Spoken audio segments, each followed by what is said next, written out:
Call to order. This is a regular board meeting of September 24, 2020. It is now 5:21. We begin with a roll call. President Nguyen, Aye. Vice President Lay. Here. Let us see. She's present. Clerk Here. Herrera. Here. Member Cortese will be on her way. Member Chavez. Here. Okay, great.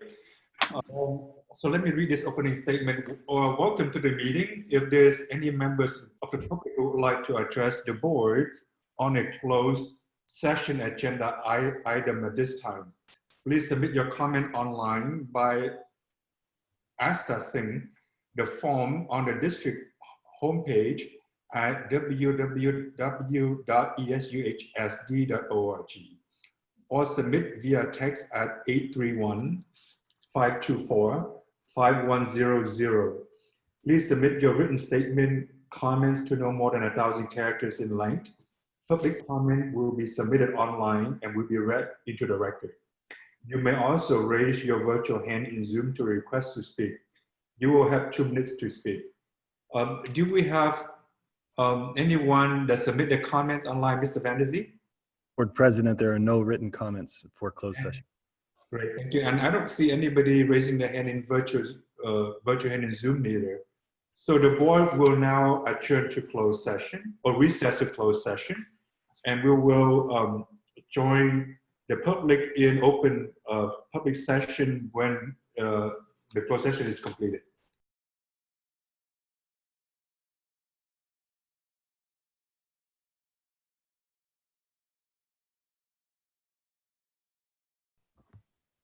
All right, so we have everybody here. Let's start. Let me read some basic language here so that we can continue with our meeting with the open session. Welcome to the regular board meeting of September 24, 2020. The members of the public, if you would like to address the board on any meeting agenda item, please accessing the form on the district homepage at www.esuhsd.org or submit a text at the number 831-524-5100. Please limit your written comments to no more than 1,000 characters in length. Public comments submitted online will be read into the record, and you may raise your virtual hand in Zoom to request to speak. You will have 2 minutes to speak. Please note that all meetings are recorded. All regular and special board meetings of the board are now streamed live on meeting nights and also available for viewing the day after the meeting by accessing the district YouTube channel listed on the district webpage. The board is not able to respond to items that are not on the agenda or any personnel issues. Your comment will be read into the record and will be directed to the superintendent or appropriate staff member for response. Interpretation of this meeting in Spanish or Vietnamese can be heard by accessing the link and follow the instructions shown on the agenda on the district website. So let's continue the meeting agenda with item number 5, which is to adopt the agenda. Superintendent or board member may request that items be removed from the agenda for consideration and or carry to a future board meeting for consideration or action. Do we have anyone who requests to carry items to be moved to the next, to the future board meetings? Superintendent or board members? Nope. So we don't see any. Next on the agenda is the, we wouldn't have board special recognition, but we do have student board liaisons here. Bruce Nguyen is our representative from the student board. Would you like to make comments or provide any update, Bruce? Yes, thank you, Board President Nguyen. So I would like to present a few updates from the governing board. So the first of which would be the start of the diversity task force. So the main idea of the diversity task force is to elect a student of a certain underrepresented background to address topics such as student culture and to communicate with SGB on the diversity of each school's student groups. The student governing board will assist members from the diversity task force who will be elected from each school campus. This matter will be added to the agenda for the next SGB meeting. The second is in regards to the YWCA Teen Empowerment Program. So in the past, we talked to the YWCA to launch this program to the district youth, and it went successfully. Just yesterday, we hosted the first event, and I'd say upwards to 20 to 25 people attended. I was one of them, so I can say that we all had a very engaging time there. And we are also still posting flyers for future events with the YWCA. The Student Governing Board will also have a logo competition. This logo will be closely be in regards to the logo of Eastside Union, but in a student perspective as well. This will be hosted for the students of the district so they can all participate in the creation of the logo. And we will have that competition by the end of this week. We also have an expansion of our social media platforms. We have a new email, we have a new Twitter and Instagram, and we just had a district meeting with the social media director of the Eastside Union. So we're looking forward to be working with them as well as helping reshare and repost their content with the student perspective. And with that said, we are looking to recognize students on social media, perhaps one student per school per month, and just praise their work and efforts, and they will be nominated by another student. And some of the questions I would like to ask you and Superintendent Chris Funk is the status of the IPC and reopening task forces. To start off, how is the efforts in the IPC going with the ethnic studies curriculum, and also how is the process in the reopening task force with the county, I believe, in the red status for COVID-19? If you'd like to answer that, yeah, that'd be appreciated. And also, I would like to clarify, or I would like to have one of you clarify the status of the district, whether or not it's a safe haven or a sanctuary district, because we are aware that it's not listed on the county list on record. So that concludes my update. If you'd like to answer the questions, thank you. Well, Bruce, the question regarding the reopening task force, that will happen.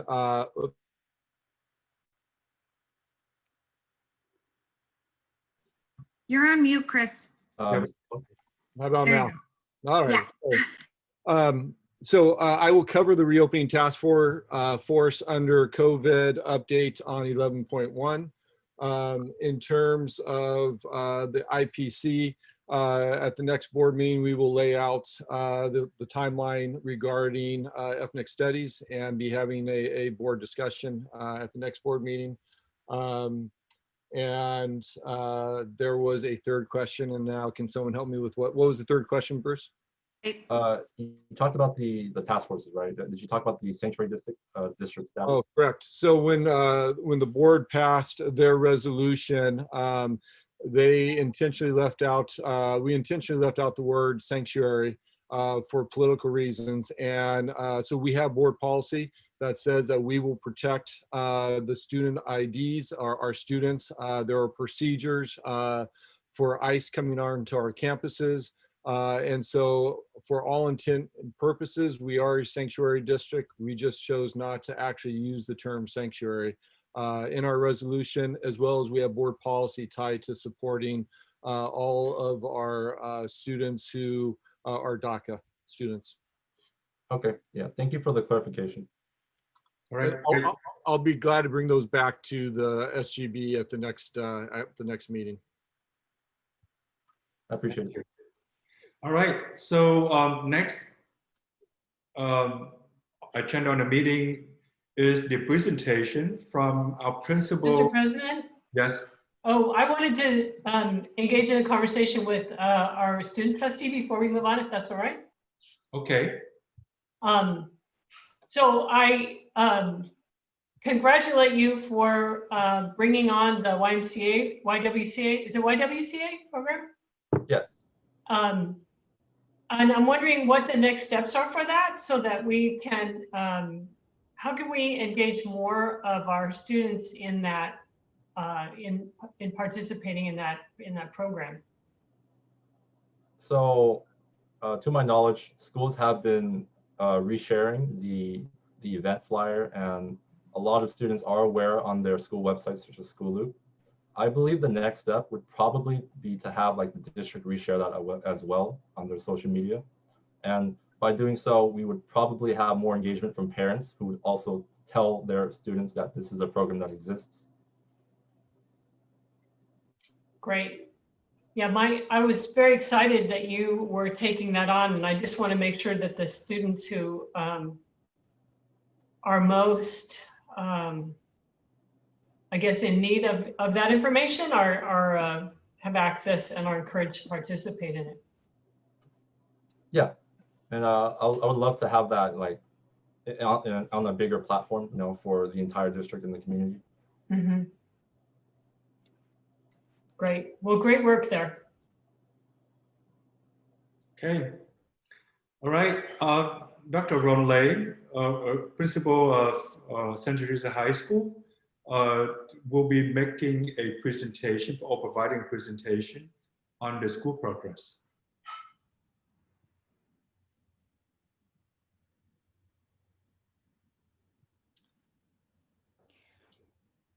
Good evening, and thank you for inviting me to speak on behalf of Santa Teresa High School this evening.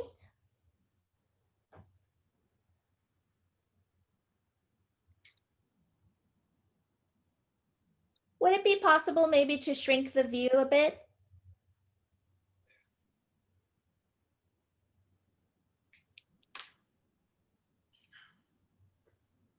Okay.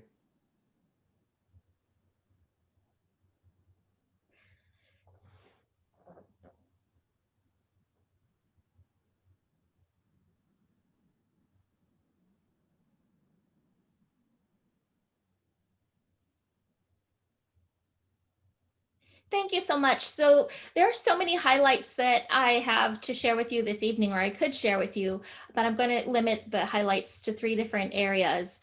One area of pride at Santa Teresa High School is our shared leadership model. As you can see, our shared leadership model is comprised of 18 different teams, and all of our teams have aligned and focused goals that are all aligned to our school mission statement, as well as our district initiative that is centered on building and maintaining equitable communities.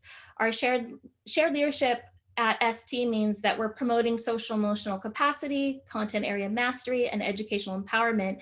And these all happen to be petals on the fleur-de-lis that's depicted in the image to the left. All of our team leaders on all 18 teams support equity of voice. We model transparency by sharing backstories. We look at numerical data together. We look at observational data.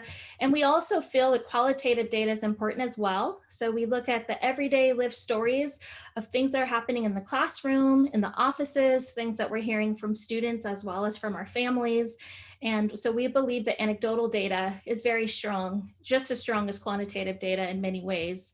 One thing that our team leaders really pride in is ensuring that every member of every team is supported in having equity of voice as well as authenticity of voice. So really being able to share their truth.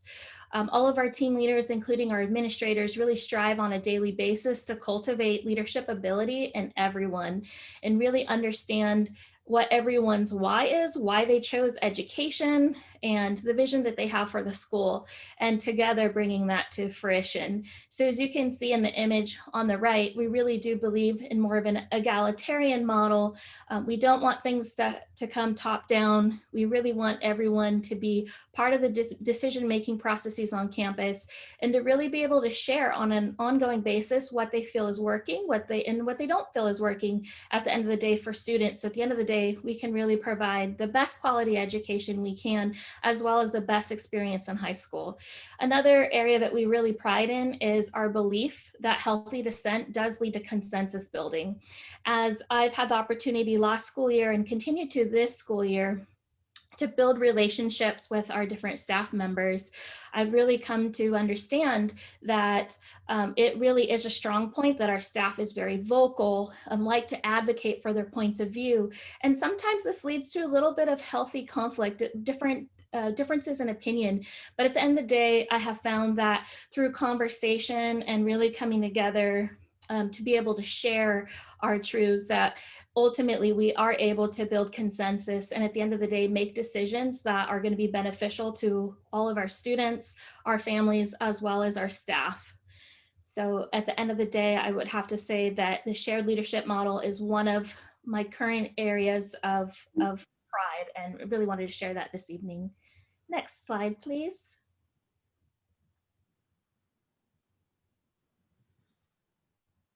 Another area of pride that I'd really like to highlight for everyone this evening is that students who attend Santa Teresa High School have the opportunity to study both STEM and arts and humanities. So we have very strong programs in both areas. For instance, our computer science pathway is comprised of 140 students who take cohorted courses. They're all CTE accredited. And another area of pride for this particular school year is that we have opened a very new section of Introduction to Coding. It's called Exploring Computer Science. And it was designed to support students who are concurrently taking Math 1 to be able to explore computer science, whereas traditionally or historically at Santa Teresa High School, exploring computer science was limited primarily to students who are concurrently taking Math 2 at the freshman level. But we do feel it is important to expand access to all students, specifically our students of Latino and African American backgrounds, as well as socially disadvantaged, and other students that they're entering high school at the Math 1 level. So we wanted to expand access. We're really excited to be working with Lemelson MIT Invention Education Network this year. Essentially, the network is comprised of schools throughout the country that are really dedicated to expanding the access for STEM to all students. And so it's a really neat network to be able to collaborate with educators as well as school leaders throughout the country, primarily on the East Coast. We have a very strong multimedia pathway and magnet program. It's a very high demand. We often have way more applications than we do have seats, but it's a very strong program and our students really produce just amazing pieces of art. If you could just scroll down a little bit, please. I'd also like to highlight our amazing Robotics Club and Mesa Club. They're award-winning. They go to competitions throughout the local areas, but they're also going to be competing virtually with other robotics groups and Mesa clubs throughout the Bay Area, as well as throughout the state. If you could please scroll up. I'd like to highlight our Arts and Humanities programming as well at Santa Teresa High School. So one thing that really is amazing is that we offer 40 sections of visual arts, including actually Art 1, crafts, photo, multimedia, and we also offer an array of AP courses, including AP 2D art and art history. And so our students at ST really have an opportunity to study art every year and to really study the arts in quite amount of depth. We also have 12 sections of social science electives. I think this is pretty unique to ST because these courses go beyond traditional classes that are taken like US history and world history and even beyond AP courses. So our students really have an opportunity to delve deeply into philosophy and sociology and psychology. Those courses are in high demand as well, and we've built additional sections this year. Our dramatic performing arts students are amazing. They partake in several plays and musicals each year, so those are really fun to attend. I'd like to highlight our Vietnamese Student Association. They also put on phenomenal productions and performances through a variety of festivals each year. And that association is comprised of over 100 students. We have a very strong band program that is comprised of 7 different areas of musical performing arts specializations. They compete throughout the Bay Area as well as throughout the state and bring home a lot of trophies as well. think one program that's really exciting to have at Santa Teresa High School is our Model United Nations Club. And at this club, they engage in research and writing and look at different topics from an international comparative perspective. And this club also includes over 100 students. So that's another area of pride, and is a really cool opportunity for students to partake in at Santa Teresa High School. Oh, please scroll down. So for this particular area, I would say our equity work that's centered on A through G completion is both a highlight as well as area of growth. So when we look at our college and career California dashboard data, we see some really strong points.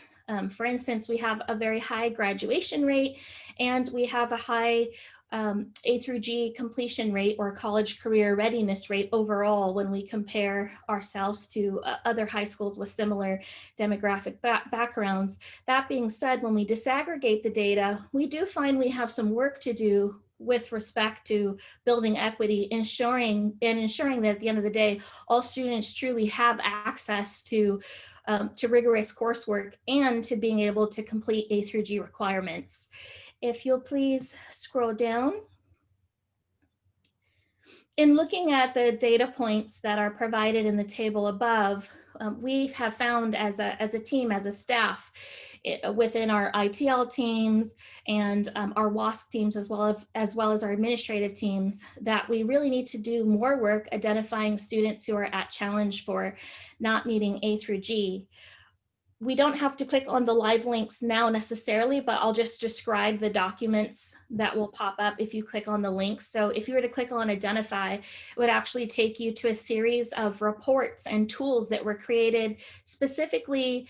We started brainstorming last year, but will specifically be implemented this year, starting this next marking period, to really identify students who are in need of early intervention. And these tools and reports have been created will work very well with our new early warning system that is located in Illuminate as well. But at the end of the day, we'll know what students we really need to reach out to build back up, to ensure that they know that we can get them back on track to graduate, and we can get them back on track for A through G eligibility. So what we have found in looking at our school data is that if we were to intervene when students earn their very first D or F and let them know what their options are, build them back up, let them know what they can do to improve their grades, that over time they would stay committed to the belief that they can go to college and they can meet A through G. Another area that we found in looking very closely at our student data is that we really need to know the strengths and needs of all of our students on academic support plans. So we went ahead and disaggregated the data to look to see how many students at Santa Teresa High School have academic support plans.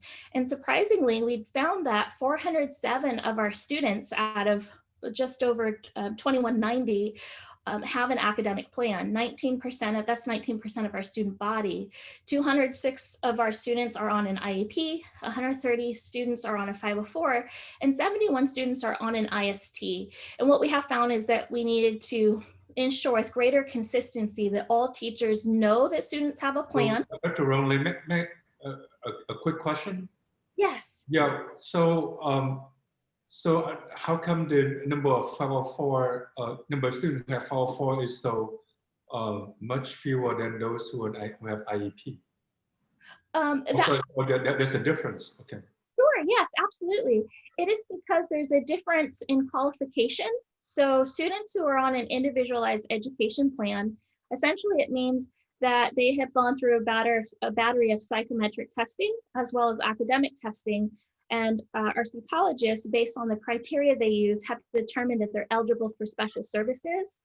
So those parameters for qualification are different than a 504 plan. So more or less, a 504 plan requires students to have a disability, and also for us to be able to demonstrate that the disability is basically impairing their ability to do well at school and to have a fair level of educational benefit that other students have. And so in that regard, you could say it is more difficult to qualify for special services than it is for a 504. So that is why the number is quite lower for the number of students who are on a 504 versus students who are on an IEP plan. It has to do with the qualification criteria. So the next question, and if you feel comfortable enough, you can answer it. If not, we probably will look into it at a later time. So do we know that for sure if all the students who have IEP have their IEP update or up to date? Yes, Considering with COVID-19 and all that stuff, I mean. yes, that is something that our team has been working very diligently on, and it's been on our radar really since the closures in March. We have an amazing team of special educators, and specifically our instructional team leaders are our department chairs. So we did go through a recent election last year. We have new chairs, and we actually have 3 co-chairs, and they've been working very closely with our specialists as well as with our director of special education. And we have found ways to continue to ensure that, you know, we did the testing that we could during the spring, following SELPA guidelines, and we ensured that students were in the right classes. We went above and beyond everything that we could to articulate well with the feeder schools to ensure that not only did we have their plans, but that we reanalyzed the specialized academic instruction percentages that were outlined as the number of courses that students have in general education, as well as the courses that they have in special education. And additionally, we have run a series of reports in SACE and our other databases to ensure that, yes, we're making sure that these plans are up to date. Not only that, we worked throughout the summer. So it's very fortunate that our special educators were willing to work with me in building the master schedule all through spring, but also through summer to make sure students are in the right classes, their plans are updated. And also we did quite a bit of training with our staff to ensure they know how to access the plans. They know what the accommodations and modifications mean.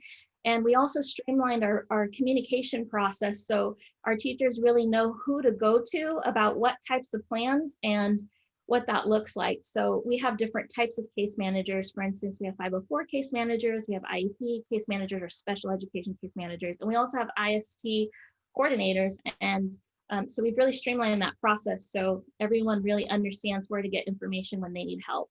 So that is an area that I can with confidence say that we're staying on top of, and we're continuing to run reports and do all that we can to ensure that none of our students fall through the cracks. We want to make sure that all of their plans are adhered to by all teachers.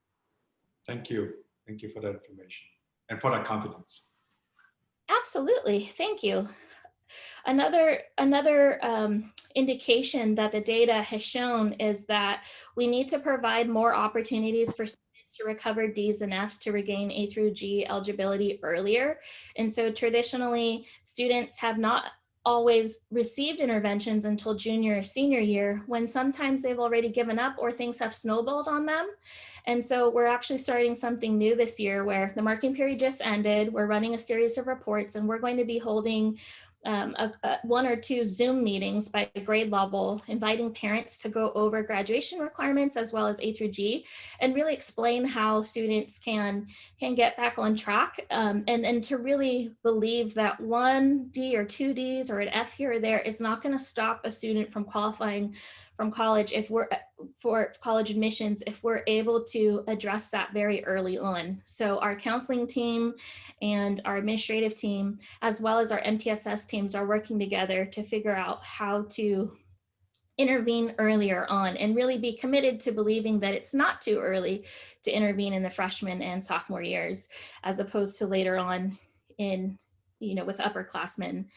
So if you were to click on the links for Tier 1 and Tier 2 strategies, you'll see the work that we are planning to do this year in terms of really teasing out what supports and interventions can be offered at the Tier 1 level, which basically would focus on 80% of our student population, and our Tier 2 strategies, which would target about 15% of our student population, for which Tier 1 strategies didn't quite work and they need a little bit more support and intervention.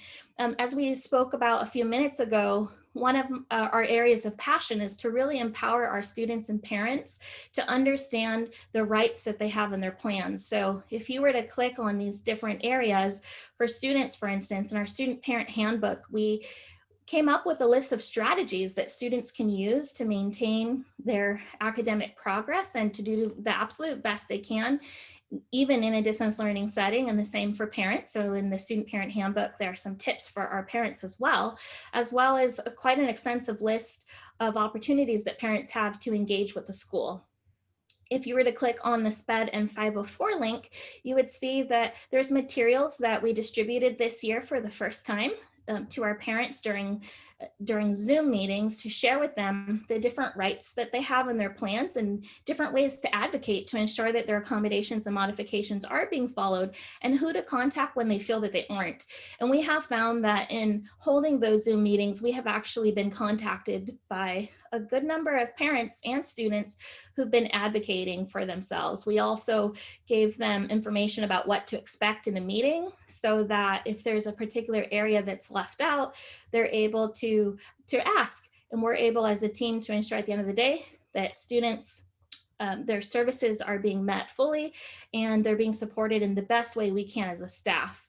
Another indicator that data pointed to is that we need to have new protocols. If you could just scroll down just a little bit. Thank you. New protocols. Specifically, these are practices within the counseling offices, and these are the behind the scenes type, anecdotal type of data that was collected. So we found that we need to ensure that truly all students are allowed in rigorous courses, whereas there were sometimes sort of some arbitrary requirements for when students were allowed, like for instance, some prerequisites and co-requisites that were not necessarily consistent with IPC protocols. And so we have identified some local practices that we are since staying on top of. We're also disallowing the removal of students in rigorous courses. So what this means is that when a student is struggling, instead of quickly moving to changing their schedule, that we're really working with students and families and teachers, as well as our counselors as a larger team, to ensure that we're truly supporting students to be able to access rigorous courses that they have chosen to be in. And we don't want to see students give up. So if they're struggling, we really want to get behind them to figure out what they can do, what resources they can access on campus so that they can stay in those classes, to stay on track to A through G, and then also to get the best they can, the most they can out of their high school experience. Additionally, we have started to ensure that as a larger team, we are encouraging students to take up opportunities for concurrent enrollment at local community colleges. So not only is this consistent with dashboard data and improving our college career rates, but also it is important to give students an opportunity to take classes at the college level for that exploration and to be able to explore content areas that are outside the traditional high school curriculum. At the end of the day, our A through G equity work is really all about lifting up students. And in lifting up students and having the mindset that all students should be provided with opportunities to become A through eligible, whether or not they decide to go straight to a four-year university. But the mindset leads staff to placing students in least restrictive learning environments, to take classes without arbitrary and prerequisites. And it also allows us as a team, as a staff and as a faculty to ensure that there's opportunities given for students to succeed. And this includes things like revisiting our grading policies and ensuring that they really are reasonable and supportive of opening access to all students, that we're giving timely feedback. So that means things like updating our school loop, a Google Classroom and other platforms, and just really making sure that students and parents are really able to understand the progress that they're making in their courses in a timely manner. And also, we want to make sure as a staff that we are encouraging each other to give students multiple chances to demonstrate mastery. So we believe that if we were to address all of these items that are listed here, that our students will be lifted up, and in doing so, more students will become eligible for A through G CSU UC admissions. Thank you. I'd also like to provide an update on our multi-tiered systems of support teams. So at Santa Teresa High School, we have both a Tier 1 and a Tier 2 team. I'd like to recap what we were able to accomplish last year. So last school year, we began branding a new slogan. It's Be a Saint. It sounds like beast. And our three areas, our three main values are respect, the ability to achieve, and a can-do attitude. And ST, of course, stands for saint. We brainstorm what being a saint looks like across different settings. So classroom settings, out of class settings, after school activities, anywhere where we're representing ourselves as a saint. That includes on social media as well, and outside of school. We also listed supports and interventions that can be used in every setting and started having conversations about what that would look like. We had very rich discussions all throughout last school year about how we can really meet the multidimensional needs of the whole child. So that includes the academic component, physical health, social emotional well-being. And what we found through a series of different surveys, as well as anecdotal and observational data, is that there were many reports from both students as well as staff about high levels of stress and anxiety. And that signaled to us that as a school, we could really engage in practices that are centered on self-care and mindfulness. So we're really excited that we came to that conclusion, because on the next slide, I'd like to share with you some work that we're going to do as a school. With Tier 2, just to recap what we accomplished last school year, we identified existing Tier 2 supports and interventions. So we looked really closely at all our different teams, leadership teams that we have on campus, and pinpointed who's doing what and what's working and what isn't, and what we need to revamp this year. In doing this, we identified a need for retraining, specifically on effective implementation of the Uniform Behavior Response Chart, as well as a review of when it's appropriate to refer students to the instructional support team. And what that comes down to is just really ensuring that we're employing Tier 1 interventions and strategies at the classroom level before we're referring students out. And we also recognize the need to create a centralized place for housing all available interventions and support. So that's actually an area that we're focusing on this school year. So we're really excited this year that we have been granted an opportunity to work with the Naroga Institute, and we're actually going to begin training very soon after we return from October break. All of our staff will be receiving mindfulness training on a series of workshops on Collaboration Wednesdays. And we'll also be receiving, as a staff, ongoing coaching this school year, which will be amazing. We'll also all have access to mindfulness curriculum, which is going to be made available to all staff to incorporate into their brain breaks and to making designated lessons in their classes, as well as potentially developing school-wide lessons in next school year when we return, but we're making the plans for next school year to open a wellness center. So we're in the planning stages of that, where potentially students during an advisory, during lunch and at other times can come into the center to engage in mindfulness practices as well as yoga.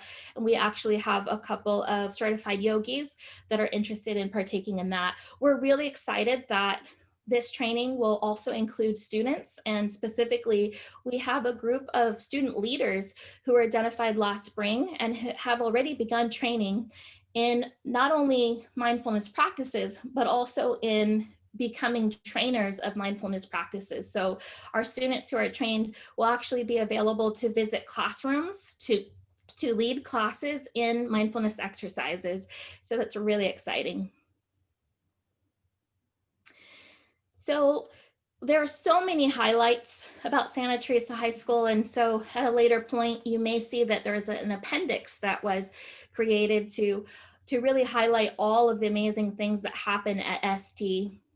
That being said, we did go over an area that's both a highlight as well as an area of growth. And in order to continue to do our work, our equity work that's centered on A through G completion, is that we're really going to need to engage in a bit of technical change as well as adaptive change. So on the technical side, looking at our school operation structures and strategies, we are co-creating tools and reports to pinpoint those choke points in our equity inclusion work.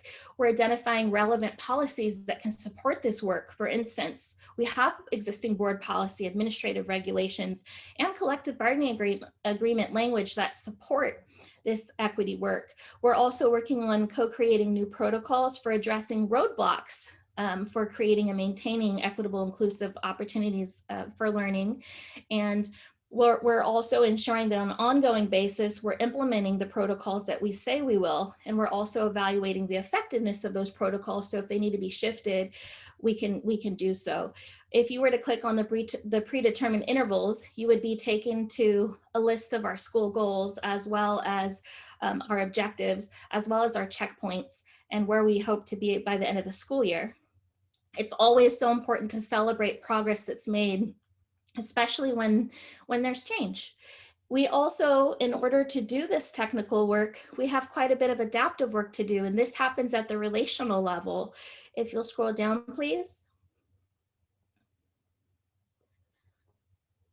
So on an ongoing basis, as a staff, we will continue to really get in touch with our why as individual educators, why we chose this line of work, and get in touch with who we are as ST staff, specifically in relation to our equity and inclusion work.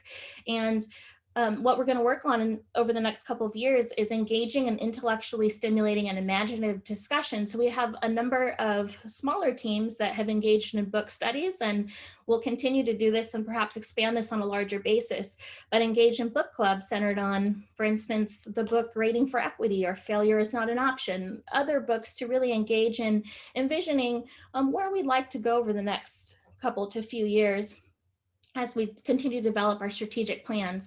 And as part of our MTSS work, also our equity inclusion work, we will continue to pinpoint how we can foster the belief in students. So going back to the Be a Saint, the ability to achieve the can-do attitude through our daily interactions with students, families, and other staff.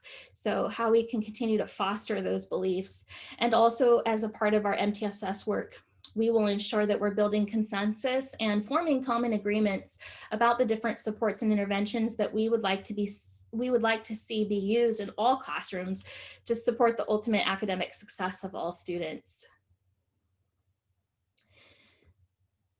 And lastly, tonight I'd like to discuss some supports that we do need in order to meet our areas of growth, specifically the equity work that we are engaging in on A through G completion. So I did want to take some time to share just a couple of general fund constraints. So ST's general fund is displayed here, and there's a breakdown using a pie chart, and probably surprising to everyone is that 32% of our budget is encumbered for copiers. Those contracts have been around for quite a bit, but as you can see, that's a significant portion of our general fund.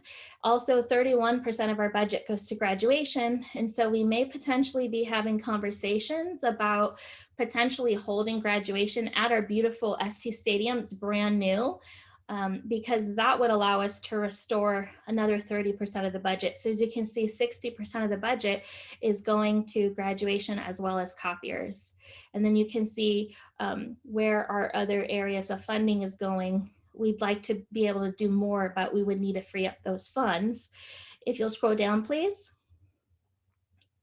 So to that end, we would like to request some support, potentially from business services or anyone else who can give us direction on potentially how to update the lease and maintenance contracts for the copiers to help release some of those funds. And in order to do our great work centered on equity with A through G completion, is that we would like to request an additional 1.0 FTE SPED teacher to expand our push-in model. I didn't speak about that this evening, but it's a new model that we've implemented this year to ensure that all of our students that are receiving special services that are also enrolled in general education courses are receiving the support they need, making sure our accommodations modifications are being followed, and that they are monitored regularly to ensure their success so that their schedules are not changed if they really don't need to be. We want to make sure that everyone is in their least restrictive environment. We also are really thankful to student services and instructional services, and we hope and we ask that we will continue to be funded to compensate our 504 case managers, as well as to receive financial support for promoting our work with multi-tiered systems of support, compensating our IST coordinator, compensating our 2 cyber high teachers, and of course, funding our mindfulness work with the Niroga Institute. Thank you.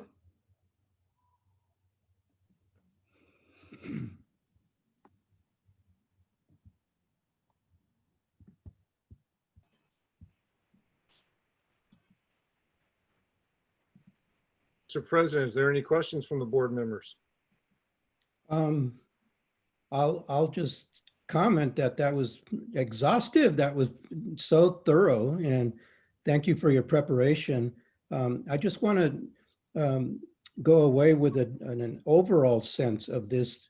What would you say is most satisfying for the Santa Teresa community, and what is most challenging?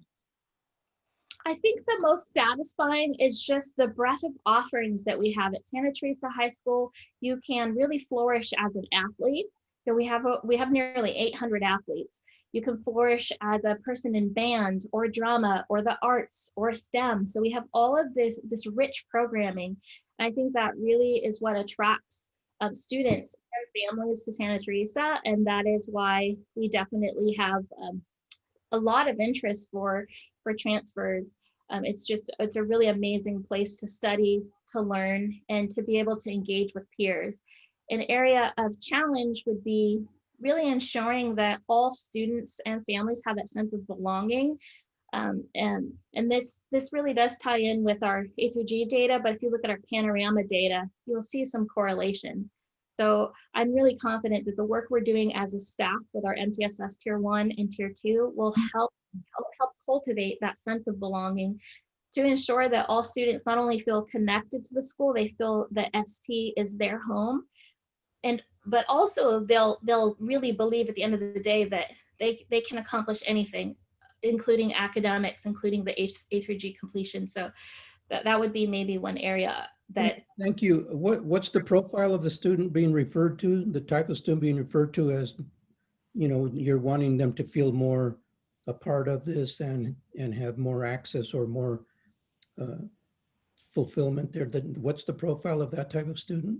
Well, there isn't necessarily a sort of like a narrow profile. When we break down the panorama data, we see students represented from many different backgrounds, different ethnicities, different language statuses, different areas of interest. So we don't really have a sort of like a definitive profile. We see that there's some students who don't necessarily feel connected, who are coming from all kinds of different backgrounds. Thank you. Dr. Vivian, I really comment for your leadership. I know that you've been working very hard. I very impressed about this art and humanity of SD, especially with Model United Nations Club. I attended several years, as well as the musical performance art. I'm very impressed about all of those class. And Vietnamese Student Association has been organized every year, and they invite me to attend their activity. One question that I want to ask is, for the copying machine, the copier, you said that you need support from business services. I thought that district already have laid out the plan for the copy contract and the lease, but I was wondering that you still spend that much amount of money for the copier. And actually, it's right now we are working on a visual, so maybe you would not spend that much, funding for the copier. So I'm kind of curious about the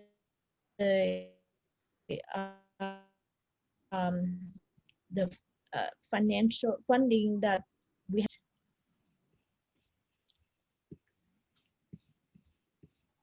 Can you hear me? Yes, I'm sorry, you were broken up just for a moment. Oh, sorry, just my internet. Sorry. Oh, yeah. Yeah, go ahead. My understanding is that part of the reason why this much comes out of the general fund at ST is because I believe that the storyline is that perhaps a few years back, it had been indicated by the site that we wanted that many copiers, and it does tend to be pretty expensive to lease these out and for these maintenance contracts. And then unfortunately, when we asked if we could reduce the number of copiers to change sort of like the lease agreement and the maintenance contracts, that we're kind of stuck based on how the contract's written. So just hoping that potentially those could be updated we feel as a site, we don't necessarily need that many copiers. We've also spent an extensive amount of money on paper and toner. And of course, this funding could be diverted elsewhere in ways that may be more beneficial to students.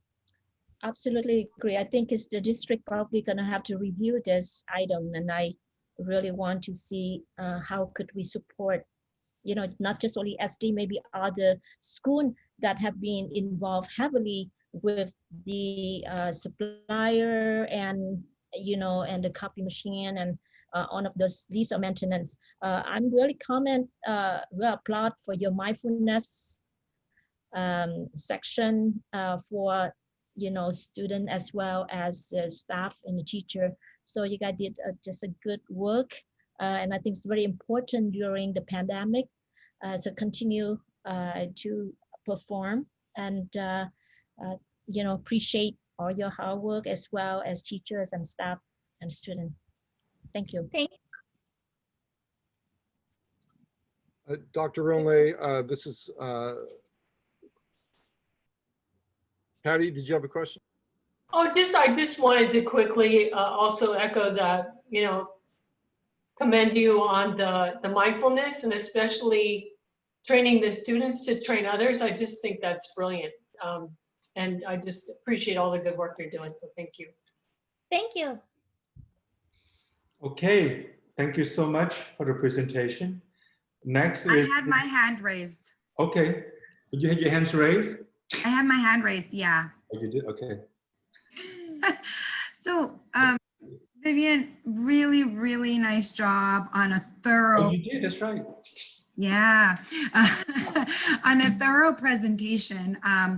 It's clear you spent a lot of time and you know your school really well and the gaps, and I see all the interconnections. I was thinking, academics as a way to build and uplift, to your point, I love that word choice, uplift our students and really center them and give them paths so that they really can be in tune with their power and their options, right? But they need support and they need to be pushed, right? It's important that we push them and we hold them to a bar and as humans at the same time.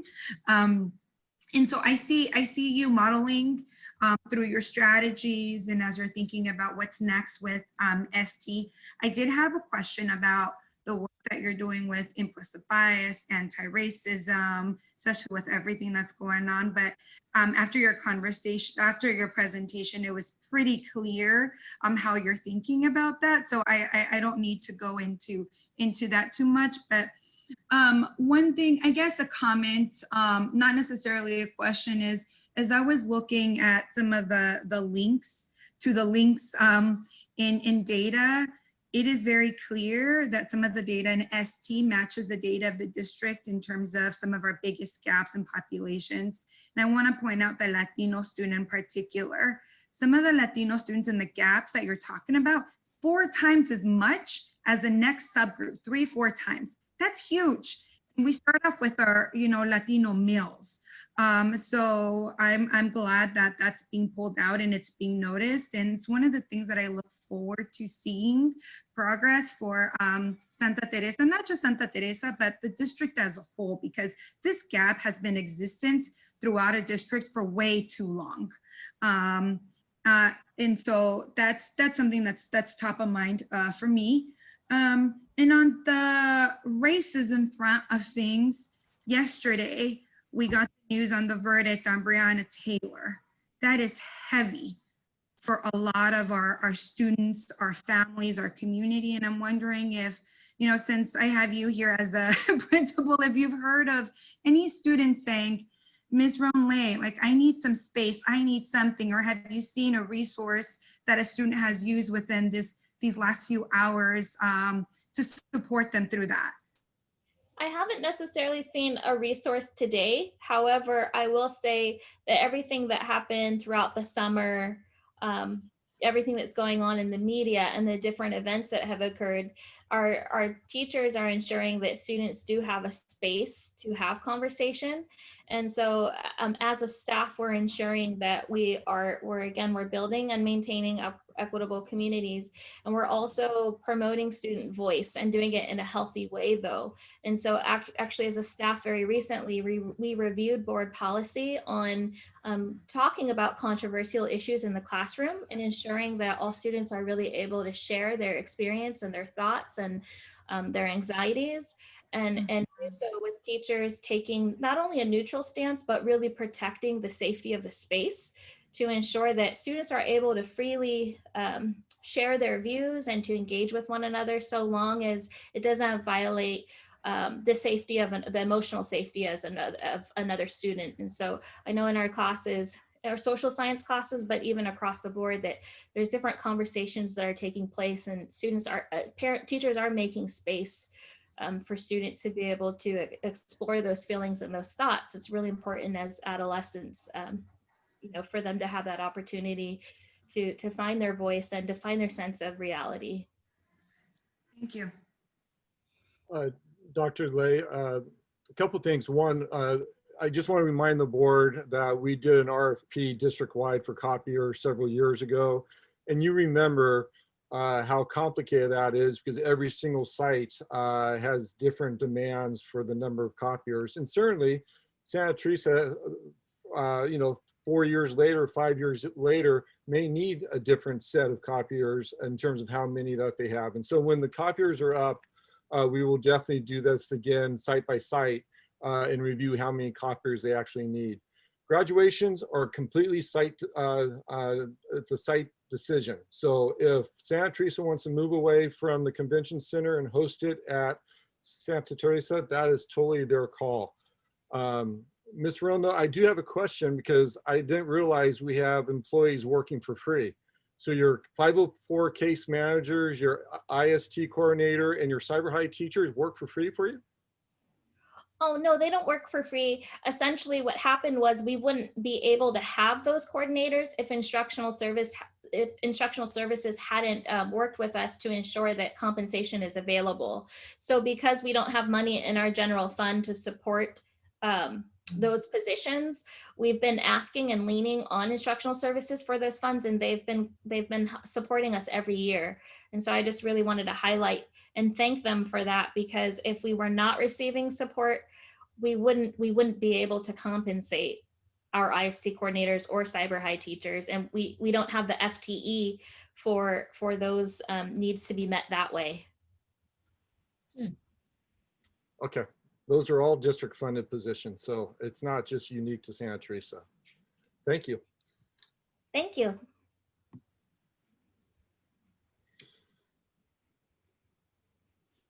All right, thank you for the presentation. If no more comments or questions, we're gonna go to the next presentation, which is the Audit Actual Financial Report for fiscal year 1920. Mr. Chu? Yes, good evening, all. So tonight we're going to go over the unaudited actual for the 1920 school year. Let me first start off with our budget calendar.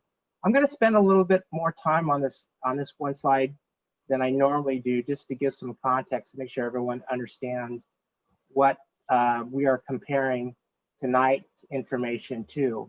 So back when we adopted our 2021 budget back in June, at that point in time, we were looking at two sets of numbers. We were looking at that time, the estimated ending actuals for the 1920 school year.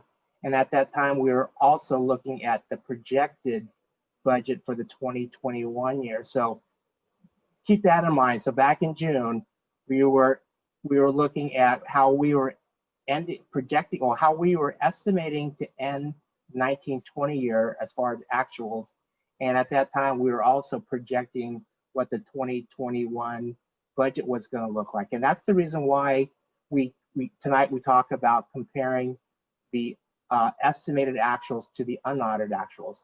So again, in June of this last 2020 year, we brought forward to the board what we were estimating to end the year for the 1920 year in approximately May, early June.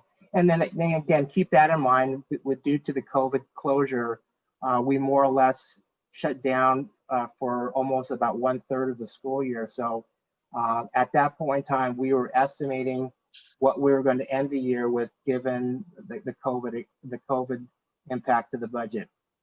And then in August, we came back and then updated the 2021 budget when we presented to you the budget revisions based on the actual enacted budget.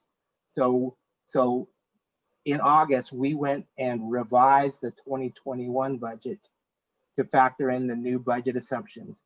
And now where we are tonight we're focusing on the 1920 actual unaudited financials as a comparison to what we had estimated back in June when we shared with you the adopted budget. So that's really wanted to make sure that everyone understands what we're comparing. So now we can kind of go into the details of the 1920 actuals. So on slide 2, just a summary comparison of what was estimated back in May, or estimated and when we adopted our budget, and what we actually ended the year budget-wise. So we estimated approximately $290 million of a total revenue back in May, but when we actually closed the books, it was slightly less. So it was about $261,000 less than what we had originally estimated. The next slide really goes into more of the details specifically. And as you can see, there are little changes with LCFF funding, little changes with federal revenues, where the largest changes in the revenues were in other state revenues. The majority of these funds were more or less funds that we did not spend by the end of the year, and those were related to our CTIC grant, our Strong Workforce grant, our partnership academies. So there's roughly about $800,000, $900,000 savings when we didn't actually spend these dollars at the end of the year, what we originally expected. And then the other large change or variance was we did receive some additional funding through our SELPA for special education. Next slide. On the expenditure side, again, what we estimated back in May compared to what we actually ended the year, it's a difference of about, actually, can you scroll down one more? It's about 3.7 million, I'm sorry, 3.9 million total. And here's a breakdown of the variances. The next slide, actually, we talk about the details. So out of that 3.9 million additional savings, now again, these are additional savings than what we had estimated back in June. So about $300,000 in savings between salaries and benefits, about $80,000 savings in books and supplies. Again, the largest portion of the savings was in the areas of operating and contracted services. Again, about $1 million of those savings were tied to the carryover savings from CTIG, Strong Workforce, and Partnership Academies. We had savings from special education. We had savings from transportation. We had LCAP savings, and we had projected a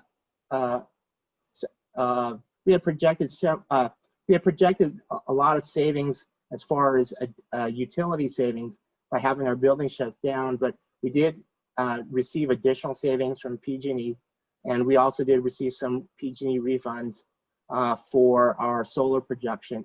So the total savings here was about $3 million, and then we had about another $300,000 in savings in capital improvements. So again, roughly about $3.9 million in savings. Now, the $3.9 million in savings gets added back to what was our estimated ending fund balance. So as you may recall, when we adopted the budget, we were estimating to end the 1920 year with an ending fund balance of $39.15 million. That's that number on the bottom. And now that we've closed the books, we've increased that ending fund balance now to $42.89 million to start the 2021 school year. So that's our now starting fund balance for our new budget year. Next slide, please. And the next slide just basically breaks down all the components of the ending fund balance, where the variances were between increases in stores, increases in prepaid expenses, changes with the Reserve for Economic Uncertainty. So next slide, please.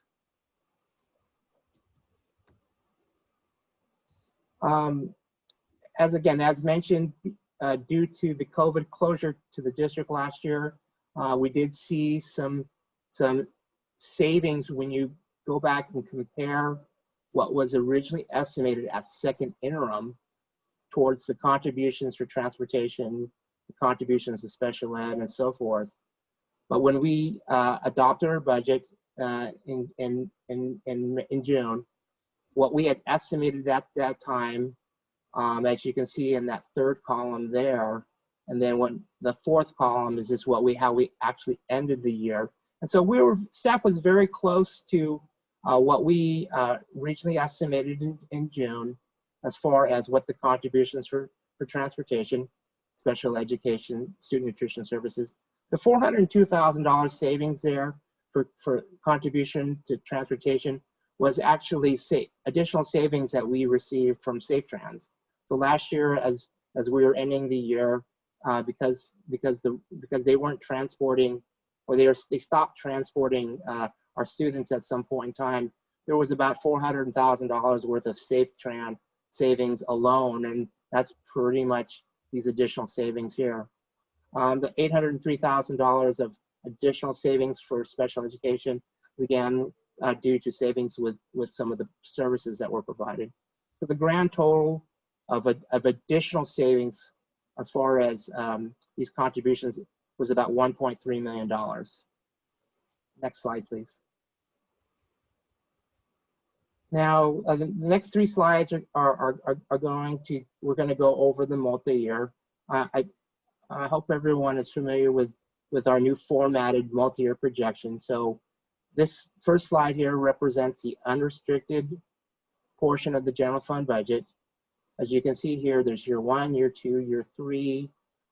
We have our beginning balance or our savings where we start the year, the $38 million, where we start the year. Now again, this number here now takes into account our actual ending fund balance now as of 1920.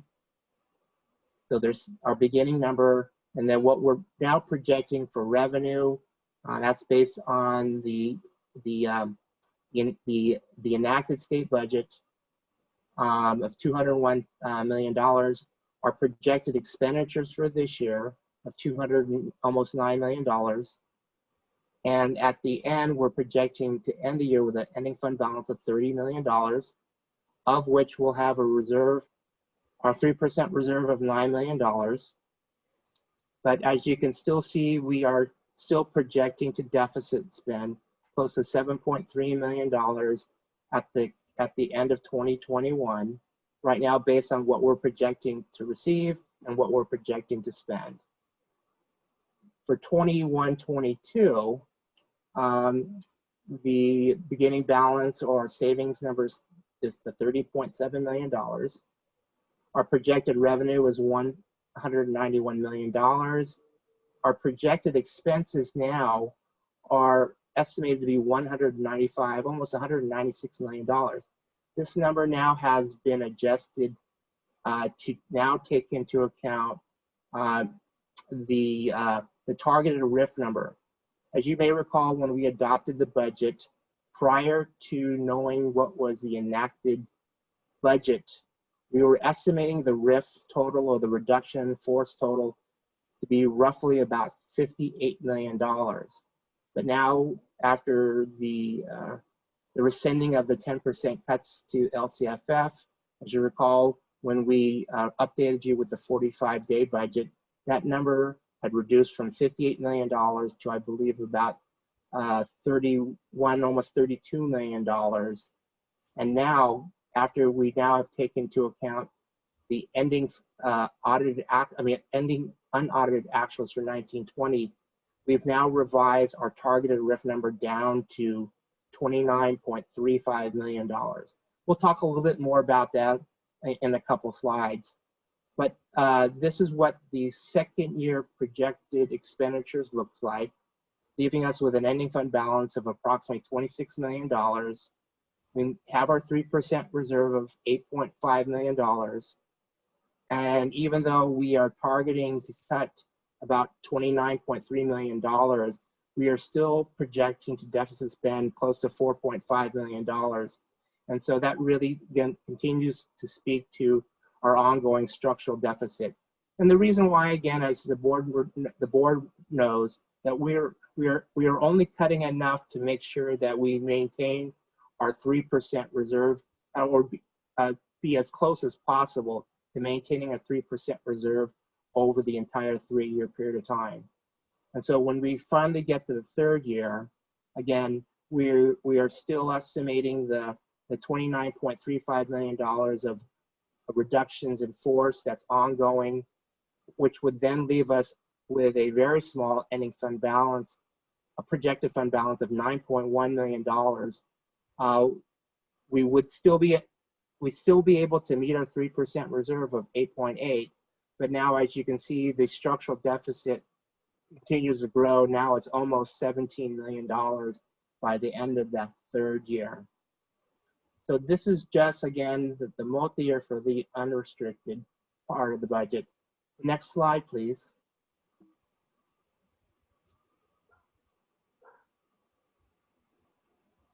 And so the next slide is just the restricted or the categorical programs. I won't go through this in detail, but you can see where we are in terms of what we are projecting to start the year with, what we project to receive, what we project to spend, and what we project to end the year. And then the next slide, the third slide, is just the combination of both slides. So here is the entire general fund budget, both restricted and unrestricted, that again summarizes everything that we just went through on the previous two slides. Next slide, please. So you've seen this slide before. This is this information we had shared with everyone back in June when we were identifying what we needed to do to solve the problem in year 2 of our multi-year projection. So back in June, as I mentioned, we were looking at $58 million, up to $58.3 million of cuts. After the budget was enacted, our target number had been reduced from 58.3 down to $31 million. And now, as of today, based on the information we have as of now, our targeted reduction now has been reduced down to 29.35 million. The total number of FTEs equates to now 219 total FTEs, whereas originally it was as much as 435 total FTEs. Then, as you can see on the slide here, you can see the breakdown between ESTA, CSEA, and admin and management. So this is the number as of now. We know this number will continue to adjust as we start moving towards first interim, and when we start to get new information regarding the governor's 21-22 budget in January, that information will be factored into this, and this number will change. But you get the sense that this number is an evolving number, and as we get more information, we'll continue to revise it. Next slide, please. And so just to wrap things up pretty quickly here, as I mentioned, staff is already starting to working on the first interim report that will be back to you in December. There's still some things that we don't know quite yet. As you recall, when the state adopted its budget and we adopted our budget, there was an assumption that the state could possibly receive additional federal stimulus dollars that could come through and help offset both some of the ongoing cuts to education and possibly deal with the state's cash deferrals. Obviously, as of yet, nothing has materialized yet, and it's still being discussed whether, well, maybe it's not a matter of if, it's maybe a matter of when we might see some federal bailout money for the state of California. Further along, we will need to start talking about what our plans will be to address the reductions in force. As I shared with you back in June when we adopted the budget, between then and December, we will probably need to start identifying more specifically positions as we address our reductions in force. One of the things we also talked about was that between then and possibly November, depending upon what may be on the November ballot, may possibly further change the impact to our budget. I know we've had conversations earlier on about a parcel tax, and now that since that's been put aside temporarily, what we are still waiting for is seeing what might happen with the possibility of Proposition 15, the Schools and Communities First initiative. That is on the ballot, and should that pass, from what they are estimating in terms of revenue for our district is somewhere in the range of about $8 million to possibly as much as 15, almost $16 million, which would be perfect. That would be great. That would certainly help our situation right now. So those are really at least some of the most current information that we have in terms of possible revenue changes that could come down the line that may affect us. So with that, I will entertain any questions.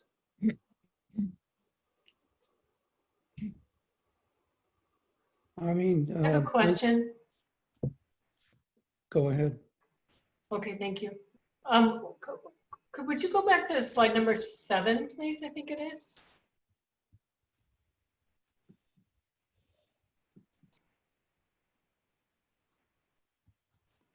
Right, so and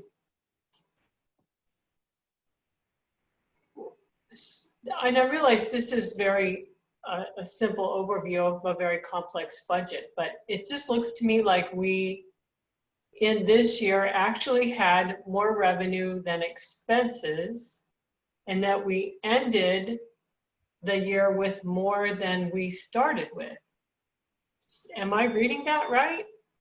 Okay, so yeah, let me go through a little bit of this, if you won't mind. So what we're looking at right now is the estimated actuals. So going back to June, we started the 1920 fiscal year with about $40 million in the bank. In June, we estimated that we were going to receive about $290 million in revenue, and we were estimating to spend about $289 million in expenses. So to answer your first part of your question, Patty, so yes, back in June, we were estimating to receive about $1 million more revenue-wise compared to what we were projected to, or what we were estimating to spend. Mm-hmm. And that's how we end the year with an ending fund balance of $39 million. Now that we've closed the books, based on the actuals, as you can see there, the revenues didn't change by much. The expenditure savings actually increased more than what we estimated in June, due to those additional savings that I shared with you on the one slide. The additional savings because of the Safe Trans, the additional savings because of the utility costs, the additional savings from LCAP, the additional savings of special ed. So the expenditures reduced from that 289 million down to 285 million, because what we had estimated that we thought we were going to spend 289. Now it's 285 million. And so that then explains or describes how now the ending fund balance is $42 million, or about $2 million, or almost $2.8 million more compared to what we started the year with. Mm-hmm. And again, this all takes into account the COVID shutdown. Sure. So it looks like, yeah, with this COVID shutdown and whatever, it looks like we managed to eke out this year without deficit spending. Yes. That's good news. No, it certainly helps us right now in our current situation. It's unfortunate that this is something that we aren't hoping every year to happen. We're not hoping every year to shut down for 1/3 of the year and Clearly not. No. And was there a second or third question, Patty? I'm sorry. No, that's fine. I think Manuel might have had a question. No, I don't. I just was going to comment that, you always present really well at a point in time, and it's very complex, weaving these various strands or threads. And so I'm just looking forward to the first interim in December when we do yet another update on everything. So. Thank you. Okay. You're not done with the presentation, right? Yes, if there's any other questions. I have a question. Chris, did you also include all retiree,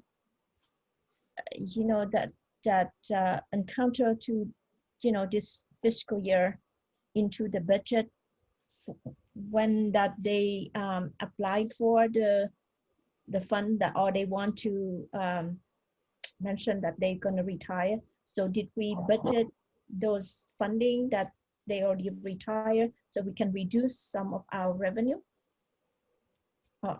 If I'm understanding your question, Vaughn, regarding the retirees that may have taken advantage of the early retirement incentive.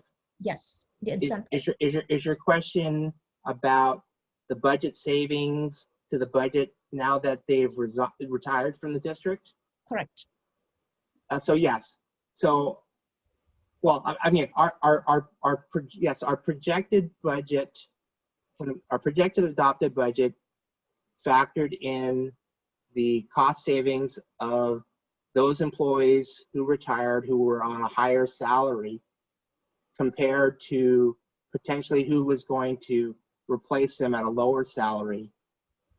But when we actually come back with the first interim budget update, we'll have more accurate information as far as now that we've hired replacement teachers, and depending upon where they eventually get placed on the salary schedules, we will be able to share or show really what the cost savings were compared to what was the actual costs the prior year. Because right now, until we actually update their first interim budget to factor in right now where everyone is currently placed, I can't give you a kind of a specific number yet on that.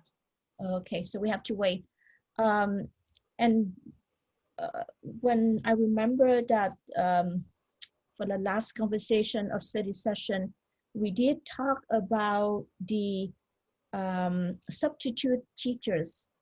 I don't know that during pandemic, are we able to use all the funding for substitute teachers, or we still have that part of the money, to replace or to support the teacher that, that are functioning right now?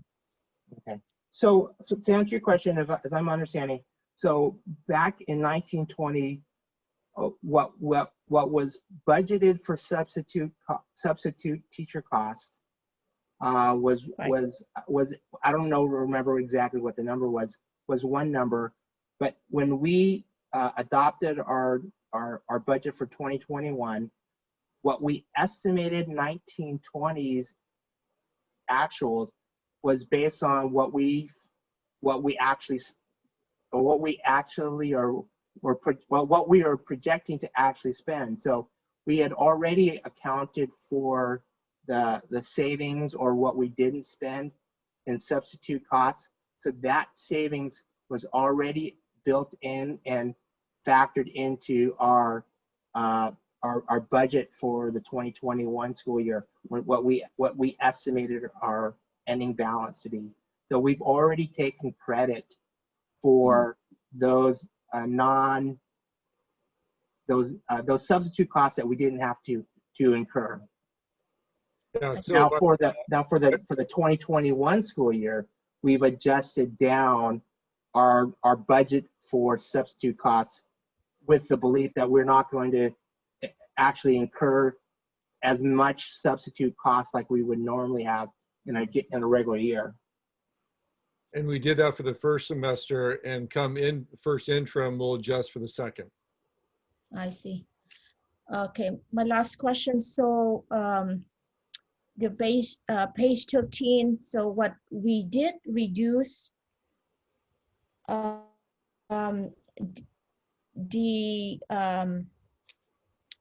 amount that deficit from 58 to 31 to 29, and we also reduce our FTE in the content that we have to reduce. Well, is this an estimate, but what do we reduce 149 FTE or 58 FTE for CSEA or admin 12? So how did you put in all of them together and come down to the 29 million that we have to deficit, that we have to take a look of this budget for 219 total FTE that we have to reduce in 2021? So I want to know, you know, the mechanism that, you know, you put in together the whole number that we divided, you know, for ESTA, for CSEA, for admin, and to drive to 29,350,000. So could you elaborate that for me? So if I understand the question is, how do we come up with the prorated number of FTEs? Correct. Per FTE. Yes. Okay. Actually, let me ask Sylvia Palaio, because she's the one that breaks it down for me. These are percentage of the total number of employees per each group, I believe. Yes, so good evening. We take the total expenses that we are projecting for all three groups, ESTA, CSEA, and admin.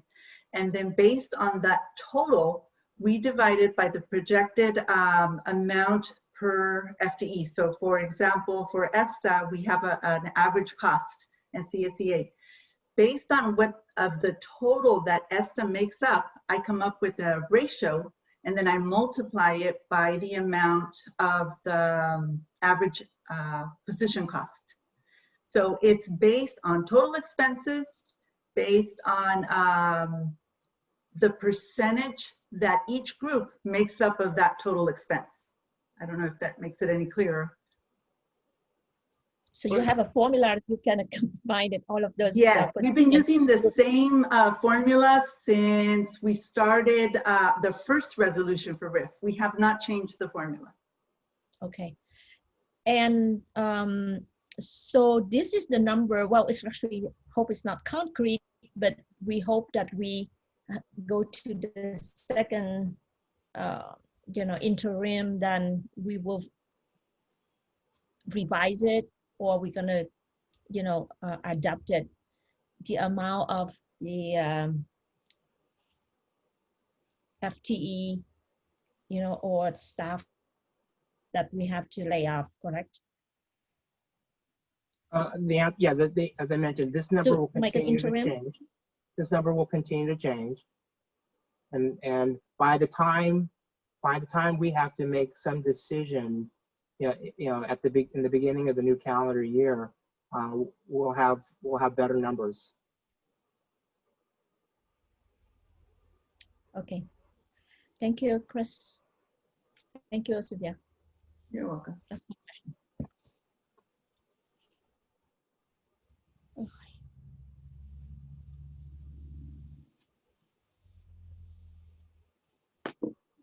Mr. President? Okay, so if there's no more questions or comment from board member, we have a comment from the audience that Mr. Banerjee, can you read that either comment or question? Yes, this comes in two parts. This comes from Thomas Brittendahl, staff member. On page 3 and 5 of the presentation, it lists the estimated actuals versus the unaudited actuals. For revenues, it lists the estimated actuals as 290.8 million, and for expenditures, it lists the estimated actuals at 289.9 million.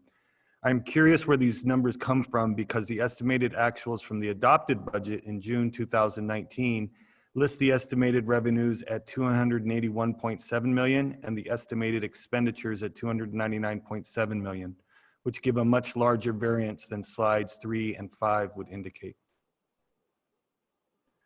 And Mr. Banerjee, my understanding is that that comment came in before the board meeting, and I believe, Mr. Ju, you answered that because you saw it ahead of time. Yeah, can I maybe just clarify a little bit as I'm reading the question here? But I do want to point out to Thomas his statement about the numbers not matching compared to the June 19 numbers. What Thomas is looking at is the projected, not estimated actuals, but the projected revenues and expenditures when we adopted our 19-20 budget back in June of 2019. And what he's wanting to now compare that number to the today's unaudited actuals. And so I know he was referring to pages 3 and 5. Pages 3 and 5 of our presentation are just making a comparison to what we had estimated, or what our estimated actuals back in May, or back in June when we adopted our budget, to the actual ending numbers for revenues and expenses. So I think to answer this question, he's actually making a comparison a little bit further back in our adopted budget process. He was comparing what was projected at the very, very, very beginning year, comparing it to what we actually ended the year with. The second part of his comment, on May 28th, when the third interim was presented, projected expenditures were listed at 290.3 million. The unaudited actuals list the actual expenditures at 285.9 million. Given that 34 days passed between May 28th and the close of the year, can the district provide an accounting for which projected expenditures did not occur? He does say in parenthetically, if this happened during the presentation, I apologize. I wrote these questions before the meeting began as I'm currently at back to school night. So just to provide a quick response to this question, I mean, the answer is we can provide information where most of these savings or where these expenditures that did not occur can be seen from most of the purchase orders, for materials, purchase orders for service contracts. When we ended the year, these expenses were encumbered or committed toward receiving services, assuming that we would end the regular year in June. And so when we close the year, a lot of these unexpended or unspent services all were in the form of releasing these encumbrances from the PO. So certainly one could look at all of the POs that were closed at the end of last year, where the full value of the POs were not expended. That would kind of give Thomas or give someone some better information in terms of how we ended the year as far as what we didn't spend funds on. So that's just a quick response to that question. Board President, those are all the written comments on this item. Okay, thank you very much for the presentation. So moving on to the agenda, next is item 8.04, a discussion or action to adopt resolution 2020-2021-06 to authorize the issuance of sales of 2020 general obligation refunding bonds. Do you want to mention something about this before we take an action item on this? Or Mr. Scott is here, I believe. If board have any questions or comment, you can do that too. Because I don't believe there's a presentation about this unless there's one, I don't know. There's no presentation. All right. Oh, any questions from the board? If not, we need someone. I'll move to approve. Second. Okay, so moved by Cortese, second by Herrera. We'll do the roll vote. Ms. Gillen? Student Governing Board Member Bruce Nguyen, how do you vote? I approve. In favor, okay. Board roll call vote. Lon Nguyen, Aye. Von Lay, Aye. J. Manuel Herrera, Aye. Patty Cortese, Aye. Lorena Chavez. Okay, great. Thank you. So that's unanimous. Item 9.01, which is a public hearing. The Board of Trustees of Eastside Union High School District will now hold public hearing, which was scheduled to begin at approximately 7:15. It is, however, now 7:54 regarding the GAN spending limit resolution 2020-21. That's 07. We are now calling public testimony for speakers, calling one. Do we have any members of the public who would like to speak to this agenda item? Calling now the second time. I don't see anybody. And now for the third time, no one had raised a virtual hand or submit any There are no written comments on this Mr. item. Bendizi? There are no written comments on this item. Thank you so much. So now the close, now public hearing is closed. Moving on to agenda item number 9.02, which is a discussion or action to adopt resolution of 2020-2021-07, establishing appropriations for GAN spending limit. Mr. Chu, you want to say something about this? You can. If not, we'll need a motion to approve this resolution. I just really briefly, I mean, the board has seen this before. This is a routine item every year. Ed Code requires the board to adopt this resolution, making a statement that its GAN appropriation limits are within the spending limits per Ed Code. Move for approval. Second. Moved by Herrera, second by Lay. Let's do the roll vote. Student Governing Board Member Bruce Nguyen, how do you vote?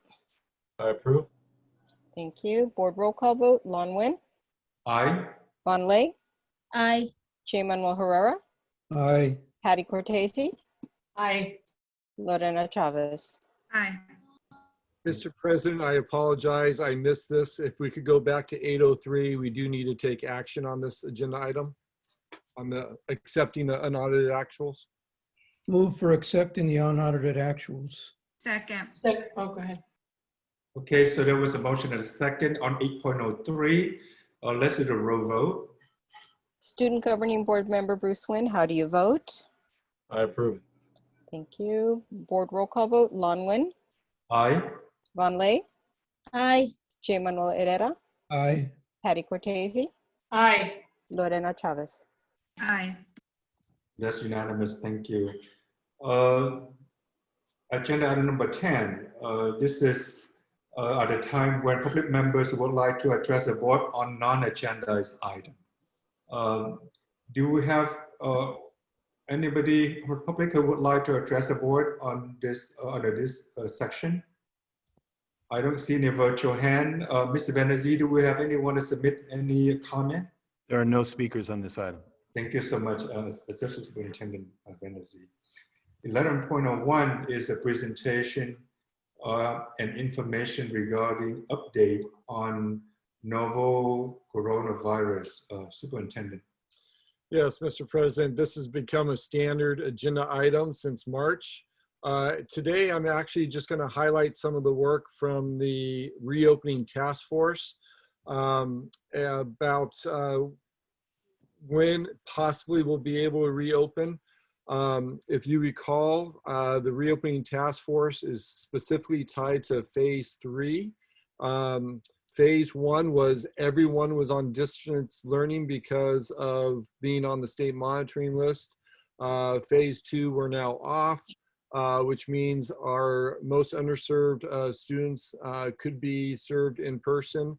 But phase 3 is a broader expanse of bringing more students back. And so the goal of the task force was to make a recommendation to me to bring forward to the board in a phased-in approach to in-person learning, and as well as distance learning, because we do see distance learning foreseeable for the rest of the school year. To the right here, you see the members of the task force, including our very own Trustee Cortese has attended. We've had 4 meetings. And actually, at our last meeting, we do have consensus on the reopening document, excuse me. But we wanted to make sure that we took the next 2 weeks, because vacation's next week, just to let things sit for a little bit, because we have plenty of time to bring it forward to the October board meeting for approval. Just as a reminder, all schools in California start off in distance learning who are on the monitoring list. And there was a different set of criteria, but then last month, the state changed that criteria and moved to a coding, color-coded system. And we are now, we've been in red for 14 days, and these are the 2 key data points that got us into the red. And as of Wednesday, schools can now reopen as long as they meet the state or the public health guidelines, and there's no longer a waiver in place. You've seen this part of the slide before. Once schools reopen, the state has the criteria that if in a cohort of students, if someone tests positive, whether it's a student or the teacher, then that entire cohort goes on a 14-day quarantine. If 5% of a school tests positive, then the entire school goes on a 14-day quarantine. And if 25% of the district, the entire district goes on a 14-day quarantine. So we are officially off the state monitoring list as of Wednesday. The task force has 3 guiding questions that they've been working on. Question 1, what are the essential conditions required for schools to reopen in a hybrid program? What type of schedule would best support the needs of students and meet all the guidelines from Santa Clara County Public Health? And question 3, how do we ensure that all sites will follow the safety and health procedures as outlined by the Santa Clara County Department of Health? So as you recall, again, it's a 4-phased approach. We're no longer in phase 1, we're now in phase 2. Although we have not brought back other vulnerable populations other than those that do not have connectivity or a safe and quiet place to connect and to do their distance learning. We've opened up our schools from day 1 for them. If you recall, it's a very small number per site. That was part of our original, what would have been phase 1 back in June, July when the board approved this. So we're having conversations about what it looks like to bring back our moderate to severe populations. and possibly bring back even smaller groups of kids that qualify for McKinney-Vento, foster youth, or English learners. But really the task force again is around phase 3. And again, phase 4, where everyone comes back to what it always looks like, traditional school prior to March 16th from last spring. Don't anticipate bringing forward that recommendation to the board until there's a widely accessible vaccine. So I do anticipate us being in distance learning for the rest of the school year, but we're anxious to see how we can bring back small groups of in-person instruction. Superintendent? Yes. So when you say phase 3 bring back some in small groups for instructions, what do you envision that the criteria for that small group, and what does it look like? That's a great question, and that's the next slide. Thank you. So the committee answering guiding question number 1, actually it's a slide after this, sorry. Okay. So what are the essential conditions required for schools to reopen in a hybrid program? So this is phase 3. So new daily cases in Santa Clara County is minimal for 3 consecutive days, and minimal is tied to the state blueprint for a safer economy. And minimal falls in this yellow, and that's less than 1 per 100,000 and less than 2% positive tests. So in the city of San Jose, we're about 1 million, and in Santa Clara County, we're about 2 million. So when you look at that number, this is something that will be easy to measure, and it's right there on the website of Santa Clara County Public Health. So it's something that all of us will be able to see and say, and there won't be a dispute on whether or not we fall under this category here. And then, it doesn't take me back, that's disappointing. And then criteria 2 is in our combined zip codes for each side. And remember, we had 4 of the highest zip codes with the highest cases of COVID-19. So it's really hard to compare our district to another district because a lot of districts may have much lower case much quicker than us. And so in our zip codes combined, we have 5 or less new positive cases for 3 straight days. Again, that takes you straight to the public health, and they have this monitoring their dashboard so that everyone can see what the cases are on a daily basis. So once again, it's a fairly simple thing that we're going to be able to follow, and as long as we're able to get the specific numbers for our zip codes, because that's cumulative for the one I just showed you. And Dave Cortese's office is working with us to make sure that the county can provide us that information that we need. Then we also need to make sure that we have full tracking and tracing in place, which we do. We need to make sure that any staff and student participating on in-person instruction goes through the symptom screening checklist, and we have what we're using is called Company Nurse. It's an app. It takes approximately 30 seconds to go through. And so all of our sites know when an employee shows up, whether or not they took their symptom screening check. And then one of the things that just recently changed is this 4th bullet. No person once tested positive for COVID-19 may return until a negative test is provided. That was the original language, but now public health is saying, or as long as they fulfilled the 14 days of quarantine. And so that's very similar to the state's original guidelines when they said that if a single cohort tests positive, then that entire cohort quarantines for 14 days, because 14 days quarantine is the international standard. So that's a slightly different adjustment from our last task force meeting. But again, the task force has a consensus on these data points.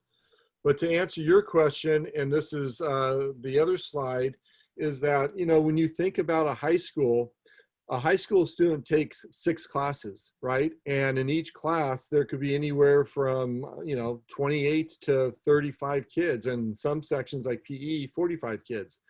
Whereas in an elementary school, you know, 3rd grade, I have a cohort of anywhere from 22 to 30 kids with one teacher. And I'm with that teacher all day and all week. And maybe twice a week I get PE for 40 minutes, or maybe I get an art teacher that comes in and teaches a class for an hour during the week. But for the most part, I have a stable cohort. There's just no way that we can open up our schools without a single stable cohort, because if one person in first period gets sick and they don't show any symptoms for 3 or 4 days, they've now gone to all 6 classes, and now 155 kids have been exposed. And so what the task force agreed with was that we will do single stable cohorts of up to 16. And this is part of the guidelines from public health. So it would be 15 students and 1 adult. Now, if you're in special ed, moderate to severe, you might have 5 adults that support our students. So that means it'd only be 10 kids, but in general, it would be 15 students and 1 adult, and that they would come up to 2 days per week. For the students, it would be voluntary. And certainly for our teachers and classified that are 60 or have underlying health conditions, they would still be able to teach from home. And of course, that group of kids would not be part of a single stable cohort.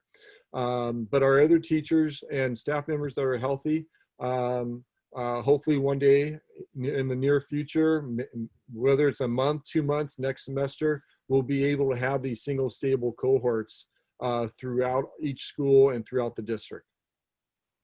And then at no given time, the max is 500 students. Because again, think about Evergreen Valley Independence, 3,000 students. There's no way we can meet the social distancing or social gathering guidelines with 3,000 kids. And so that's why it would be just a single stable cohort. And one of the important things would be, why is this not moving on me? There we go. Oh, it's not there. So we'll get a whole document for the board in October. I just wanted to highlight where the committee is, because question number 3 will have a lot of data points and protocols that we have in place.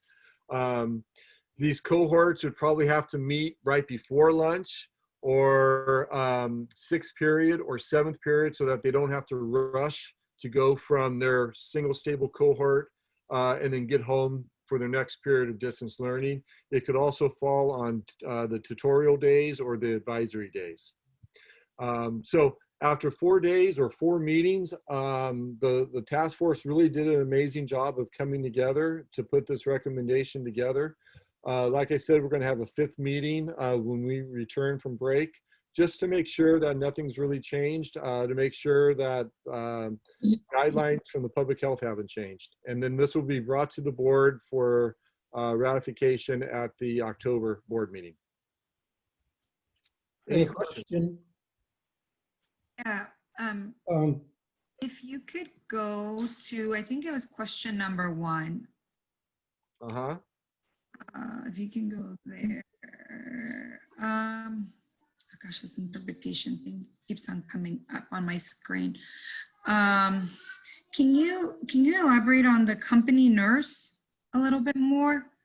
Yeah, so that is an app that we purchased that has every employee in it, and then eventually it will have all of our students in it.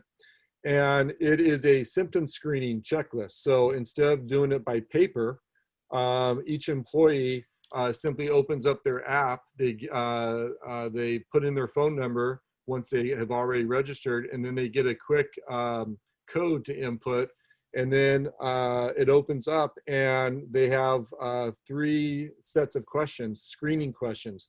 And if they answer any of those questions in a yes, then the app automatically tells them you're a candidate to be quarantined or you're a candidate to get tested, and that you're not allowed to come to work. And that automatically gets sent to HR, and HR then begins their tracing and tracking. And again, each principal will be given a code for this so that they'll be able to also track that anyone that comes on their campus, they have already done the pre-screening, because that is a requirement from public health that everyone does a pre-screening test before they go to work. Okay, and it's for both, so it hasn't started, but it's for both students and staff. No, it has started for staff, because staff have been going back to work since the summer. We haven't started with students yet. Okay, but this would be like a consistent thing that happens when, if and when we come back to like this hybrid program approach. Yes, this is something that happens every single day. Someone comes to work or goes to school. Got it. Okay. And just to make sure I also understand this last bullet point here, in the sense that it's changed. Before it was the cohort that needed to be quarantined, right? But now you're saying it's only the person who had COVID, and that's the county health department guideline. Is that right? No, so this is a person that tests positive, not the cohort. This is a person who tests positive, whether it's an employee or a student, cannot come back until they either can present a negative test or that they've gone through the 14-day quarantine. Yeah, but if they expose the cohort that they were in? Well, yes, anyone that was exposed to someone that tests positive, then they have to go on quarantine, correct? Okay, great. And I just wanted to name a noticing too. And as I was thinking about this potential proposal, I was looking at the data from one of the reports that we'll be going through and approving later. I forget the name, but that's in lieu of the LCAP this year. And I was looking to like all the different stakeholder data and their comfort level with coming back, whether it's not at all, full-time, part-time capacity. And as I was looking at trends, I don't know if this was covered in this committee, but across the board, this option was the one that all stakeholders felt more comfortable with, like to the 70 percentile. So I don't know if that, again, if that's coincidental or just separate. Well, we looked at a lot of different data points, and we shared the data points from surveys. So I think the committee just realized that a high school is so much more complex than a elementary school, and that because our schools are so large, that it's just almost impossible to meet the public health guidelines. Now, if you're a Phoenix, Apollo, Pegasus, Clara, Foothill, where your max of students is 200 or less, you're gonna be able to bring more of your students back than a comprehensive school, for sure. Well, that gets into the question I wanted to ask. Were you done, Board Member Chavez? Okay. Yeah, which is how this framework applies to a campus like Calero and to our small but necessary schools, and what is the status for like Calero? Yeah, so when you look at the fact that, I'm sorry, let me go to this one. Because we are now in phase 2, Mr. Herrera, that means that the most vulnerable populations that are tied to the learning continuity and attendance plan and that are tied to SB 98, most of those kids, when you talk about foster youth, McKinney-Vento, English learners, special needs, those are many of the kids that make up Foothill, Calero, the small but necessaries. So theoretically, we could bring them back at any time. Now, with our MOU with ESTA, we've said that when we target that start date, we would give everyone a minimum of a 5-day notice. And so we're going on winter October break next week. And then we come back and we're going to meet with our special needs teachers once again. We just met with them this past week. And those small but necessary schools, Foothill, Clara, they're working on their plans now. Whether some of them open up before phase 3, that's possible. Some may choose to open up when phase 3 opens up. We're just gonna kind of be flexible on that right now. So it's in process. It's not actually decided yet. Yeah, a couple of the sites are ready, but we've said just kind of slow down because partly the MOU requires 5 days. And again, it just happened. We got off the list yesterday, the county did. So we just don't want to rush in and raise everyone's anxiety level. Which are the couple of sites that are ready? Ms. Marquez? Yes, so we know that Apollo is anxious. We've met with Apollo and their staff, and they've actually created a schedule that allows for students to jump directly from distance learning into some sort of hybrid schedule, and if needed, jump right back into distance learning, you know, depending on situations, should they surface as per the school closure criteria. But, you know, there's still some details that need to be worked out in terms of ensuring the stable cohorts for those particular students as well. But Apollo definitely is one site that is ready to provide in-person instruction for their students. Oh, so there's one. I thought superintendent. Foothill is also one that is ready. Distance learning, students have struggled. I think you heard when Principal Ramirez presented her school, she was very transparent and authentic with the fact that for her students, distance learning was not, you know, necessarily working in the way that she would hope for her students. And so I know that Foothill is another site that is looking to provide in-person instruction to their students who are currently facing challenges with the distance learning. So are we encountering any issues or resistance or disagreement among staff with regards to coming back in for our vulnerable populations that seem more eligible than the rest of the population?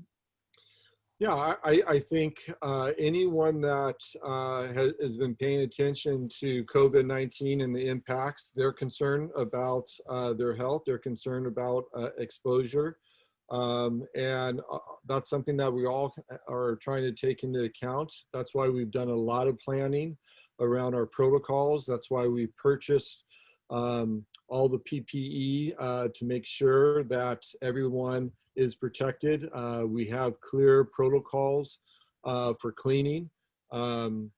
Later on the agenda, we're proposing to test all of our employees on a weekly basis every 7 days who come to work to provide reassurance.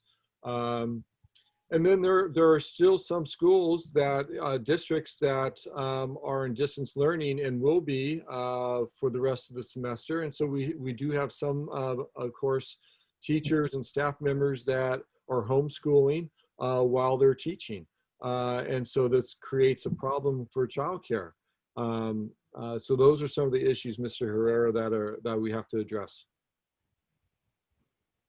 Yeah, that actually leads to a question that I was going to ask, you know, what's happening for parents that are teachers, you know, personally being someone that is home alone with my 2 little ones while I work. But it sounds like that is something that's being hashed out right now as we speak, and being figured out on what that would look like.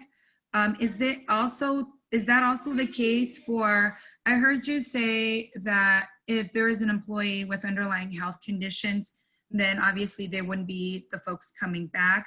But what if they have children that have underlying health conditions, or they live with their parents, or a relative who has health conditions? How are we thinking about that, or have we thought about that at all?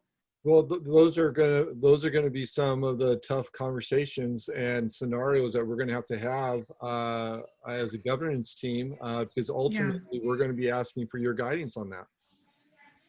Okay, so, but as of right now, that hasn't necessarily, those conversations haven't been had yet. Well, we haven't had them with the governance team, no, because we're limited on when we can have those conversations with you. But Okay. So I'm hearing you're going to first talk to us to start engaging with us, and then versus the other way around. well, we've had conversations with our bargaining units and with people, with employees individually, but ultimately we're going to need to have the board weigh in on a policy to follow. Yeah. Okay, can we get moving, please? I have a question for Chris. Okay, so I just want to remind the board, we have 2 more presentations, and we don't intend to have 2 long meetings, like just another long meeting. So just keep that in mind. Okay. Chris, so if we start to open the school, are we going to give the parents a choice to have to bring their kid, you know, go back to school, or they have a choice to have the kid to study at home? Yes, the parents will have the voluntary choice to stay home, just like we'll give a voluntary choice to employees that have underlying health conditions and or at the age of 60 or older. Okay. And can you explain to me on guiding question number 2, the bullet number 3, when you mentioned about cohort can only meet during 3rd, 4th, 5th, 6th, or 7th period, a student attending a cohort during 5th period cannot have a 7th period class. Can you explain that to me? I still didn't understand that on guiding question number 2. Yeah, go up, yeah. Before the guiding question number 3. So remember, we have a block schedule and we have an hour for lunch. So if I'm actually coming into 3rd period on a Monday, then I'm going to have a good hour. I'll have an hour to go grab my lunch and get home so I can get to my distance learning 5th period class. Right? If I have a 5th period class and I don't have a 7th period class, then I don't have to rush to get home. But if I have a 7th period class, then there's only a 15-minute, I forget, Ms. Marquez, is it 15 minutes between classes? Yeah, it's 15 minutes, there's breaks. And so that's why that would be unfair to the student to come in for a 5th period if they didn't have to rush to get home for their 7th period online course. I see. So each site will have to kind of create these cohorts to make sure that we don't put any of our students at a disadvantage. I see. Thank you. That's all my question.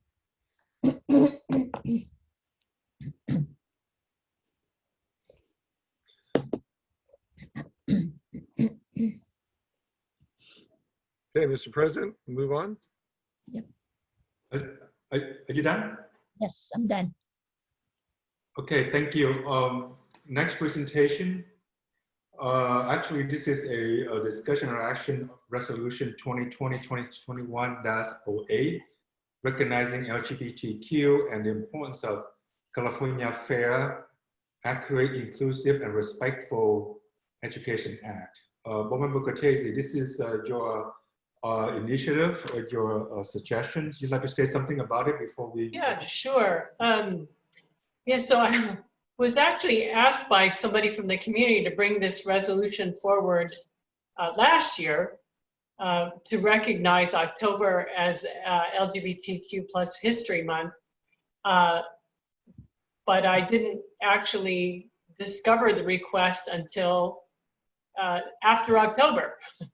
So I made a note to bring it back this year in time for us to properly acknowledge and recognize the history of the LGBTQ, movement and the rights movement and the advances that we've made in our community in this area. So this is a resolution to recognize the history and the accomplishments and acknowledging our commitment to having all students welcome as they are, which I love that. And then we will, the state does have included some history of LGBTQ in their curriculum. And I understand that we are doing our best to adopt that, and that we will get word out to our teachers and staff that October is LGBTQ History Month, and encourage people to share that in their classrooms. So I just wanted to bring that forward in recognition and ask us to support that. Thank you. Before we, any comments from the board? Okay, so No, I think we have someone raised their hand from the attendees room. We have Angie. Are you meaning to make comment to this agenda item, or is it something else?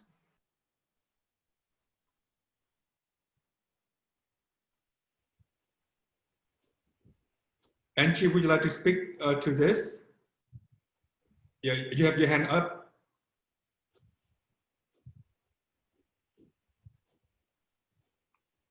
All right, well, okay. I guess the hands down.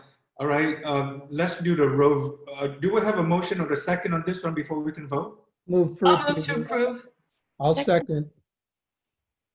Moved by Cortese, second by Herrera. Let's do the roll vote. Student Governing Board Member Bruce Nguyen, how do you vote? I approve. Thank you. Board roll call vote, Lon Nguyen, Aye. Lon Lei, Aye. J. Manuel Herrera, Aye. Patty Cortese, Aye. Lorena Chavez. Aye. Okay, thank you. Next presentation is relating to special education comprehensive improvement plans.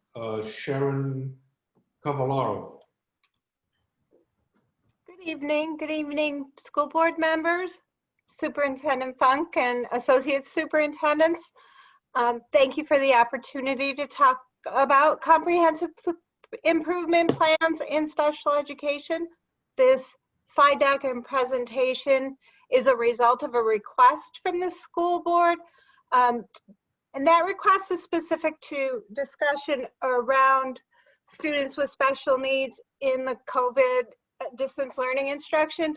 But Associate Soup Marquez and I thought it might be useful for us to share this information in the context of the multiple plans that we have working in special ed. So certainly when we talk about equitable Eastside communities and building capacity for equity and inclusion, we're also talking about students with disabilities, and all students, welcomed as they are, requires us to think about kids with IEPs. And strengths and areas of growth are known. They need to be known by all of us, and that the adults positively respond to the needs of all students, includes students with disabilities. So the idea that all means all really requires us as a collective group to include students with disabilities in our thinking.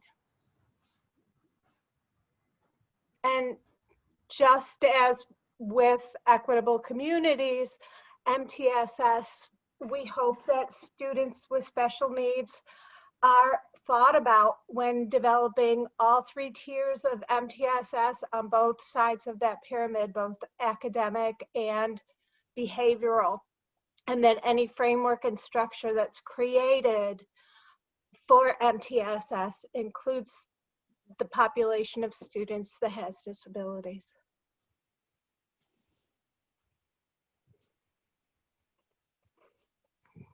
So I put forth a proposal that we start to, or if we have already begun to use people first terminology, that we even increase our thoughtfulness around it, and that rather than saying special ed students and special ed classes, we start to call them students first, and we talk about students with disabilities and individuals with disabilities, or people that way, so that the individual is first in our conversation, because we know language is important.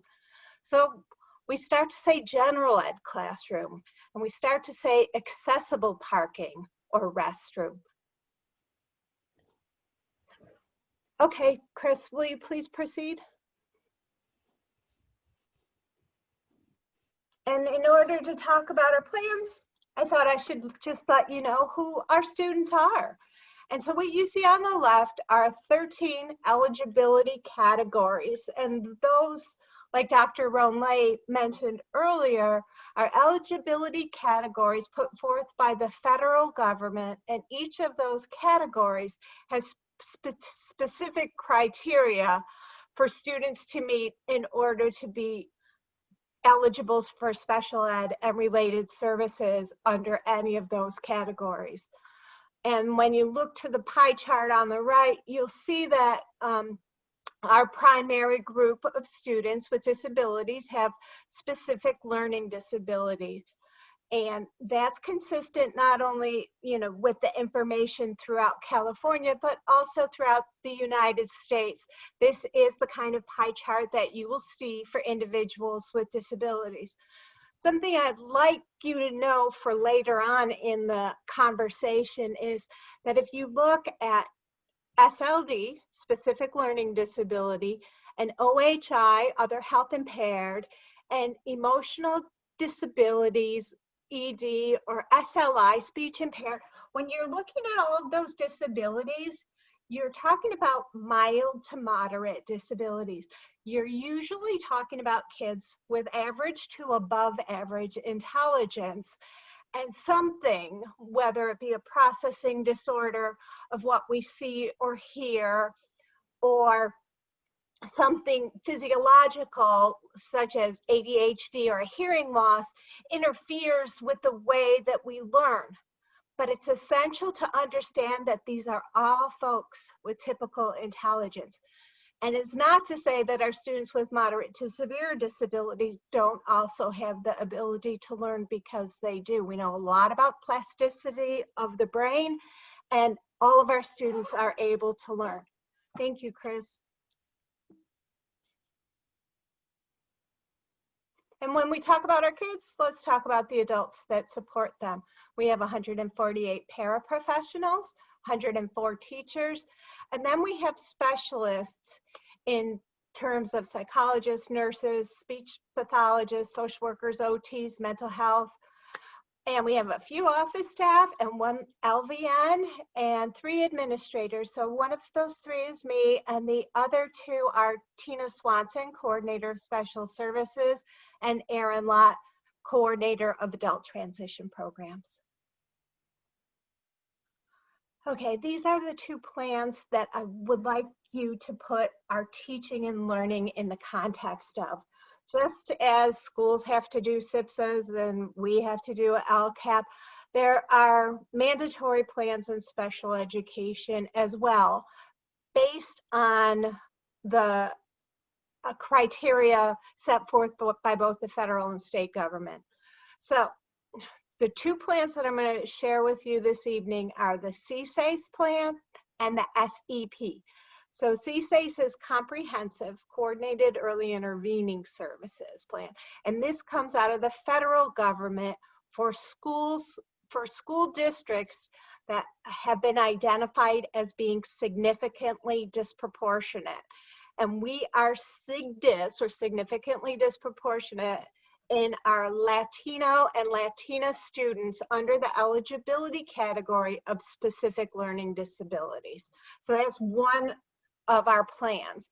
The other plan is a special ed plan, and that's from the state of California. We're in the intensive review section of that plan, and it's based on a lot of data sources, federal indicators, CalPADS, and dashboard data. Thanks, Superintendent. Okay, so I'm going to just give you a couple slides about the CSACE plan, and then I'll give you a couple more about the SEP. So our Latinx kids, we know we over-identify them. And a risk ratio, is a ratio that we determine if a student is Latino or Latina, how much more of a chance does he or she have of being identified as having that learning disability versus everyone else, right? And so what you'll see about that is the maximum is 3. So we don't want kids to have more than a 3 times chance of being identified as having this disability. And our numbers are going in the wrong direction on this one. You see that we went from 3.7 to 4.2 to right now at 4.5. So we're increasing the number of kids of a Hispanic descent that we are qualifying under learning disability. So it's one of the things we have to address. Historically, for those of you who've been following this, East Side has been significantly disproportionate for white students under the category of emotional disabilities. And you'll see that I put a strike through on potential because when Teresa and I first put this together, we weren't sure if we were going to make it to the 3rd year of African American students with OHI, other health impairments. But in the time we began this until now, that data has come out. And so in the year 2021, our district will be significantly disproportionate in both of those categories, Latinx, in learning disabilities, and African American and OHI. So the State Performance Plan Technical Assistance Project is a group up out of Napa County office that contracts with CDE to support districts throughout the state. And they have what's known as a programmatic improvement process, which is similar to a lot of the systems change processes you've seen throughout your careers in education. And so it starts with identifying your stakeholders and your leadership teams, and then identifying what data you want to collect, and then searching for the root cause of the challenge, and then make a plan for improvement, and then implement that plan.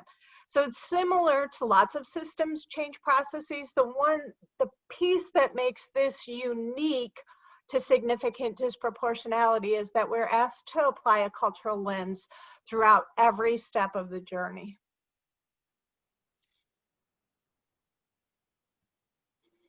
So we got a lot of our data, certainly from our own data sources, but our partner with Collaborative Learning Solutions pulled the data and put it into reports that our leadership and stakeholders team could then analyze. And there is a great deal of that data. So what Teresa and I have done is try to put it into some charts that lots of people could easily understand. And I hope that that's what we're doing. So we thought one of the things that we were concerned about is, as a high school district, are students coming to us already qualified under these eligibility categories, or are we qualifying them? And it turned out that for students under OHI, other health impaired, we are qualifying 19.2% of them while they're with us in high school. ED, emotional disabilities, we're qualifying almost a quarter of them. So specific learning disabilities is a little lower, it's 9.5%. And so what we know about that one is whatever we work to change and make systems changes with, we'll be working with our feeder districts.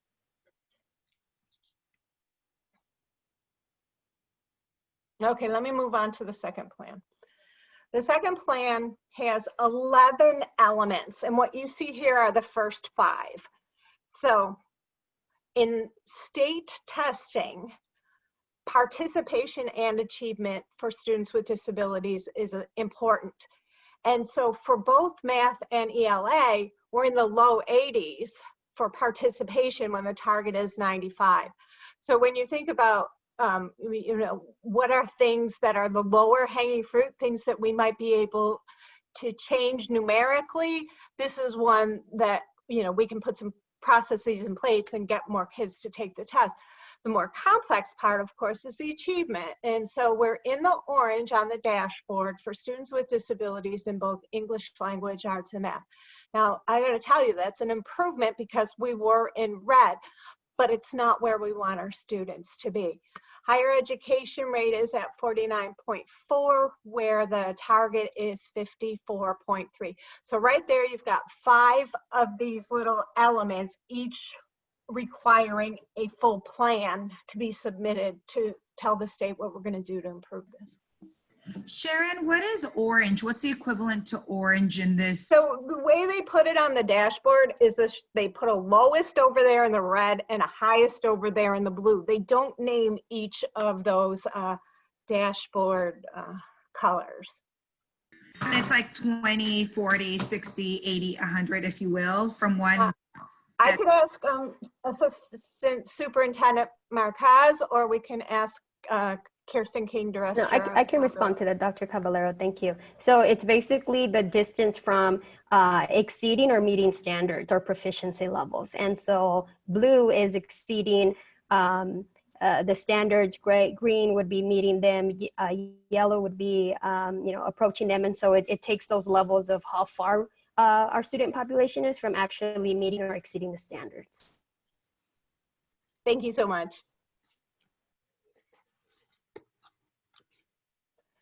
Okay, so the next is least restrictive environment. And this stuff's kind of important. And it's important because the more we educate students with disabilities, with their typically developing peers, in general ed classrooms with general ed teachers who are credentialed in their subject areas, and use our special education specialists to support that learning, the better off our students with disabilities will be in their academic outcomes, in their college and career readiness, in their dropout rates, in their graduation rates, and in their discipline rates. We have 40 years of research to tell us that least restrictive environment is an essential part of IDEA, the Individuals with Disabilities in Education Act. So if you've had a chance to look at the numbers while I was talking, the target is that most of our students with disabilities spend 80% or more of their day in general education. So we're looking for a 52.2% target, but we've got less than half of that. So what we're saying is that our students in our high schools, rather than being in a general ed biology class with support from a special ed specialist, they're in a special ed biology class. Same thing, say, with a history class. Rather than being in gen ed history with their general ed peers, they're in a special ed history class. And so that affects these LRE numbers because they're not learning with their general ed peers. Same thing for LRE, for the 40% or less, we're talking about our more severe students. So we still want those kids integrated, and we want that number to be less than 21%, and we're still too high on that. We've got 37.9. This last one, separate schools, that's kids that we educate in non-public schools at public expense or county office programs or in residential treatment facilities. We're close around that. We're 4.16, and it's supposed to be a little less than 3.8. And you can tell from the conversations with Associate Superintendent Chris Jew that we've been working on that on my team. We brought kids back from those more restrictive and more expensive placements, and I expect that these numbers are going to be better in our next set of identification numbers. Dr. Caballero, when we look at the least restrictive environment, general education, I'm assuming that this is across the board, that we're consistently at each of our high schools not meeting this. There's not, we have 11 comprehensive, there's not like 5 that are skewing this. Is that correct? Is that fair? That's a perfect question. And when we got our first set of data from SHAPE, the subcontractors that pulled our data for us, I asked them for a second set of data that was individual by school site. And across our schools, we're having a challenge with LRE. Some are better than others, but across our schools, we're having a challenge with LRE. Good question. Yeah, let's follow up with that at exec council, please. Of course.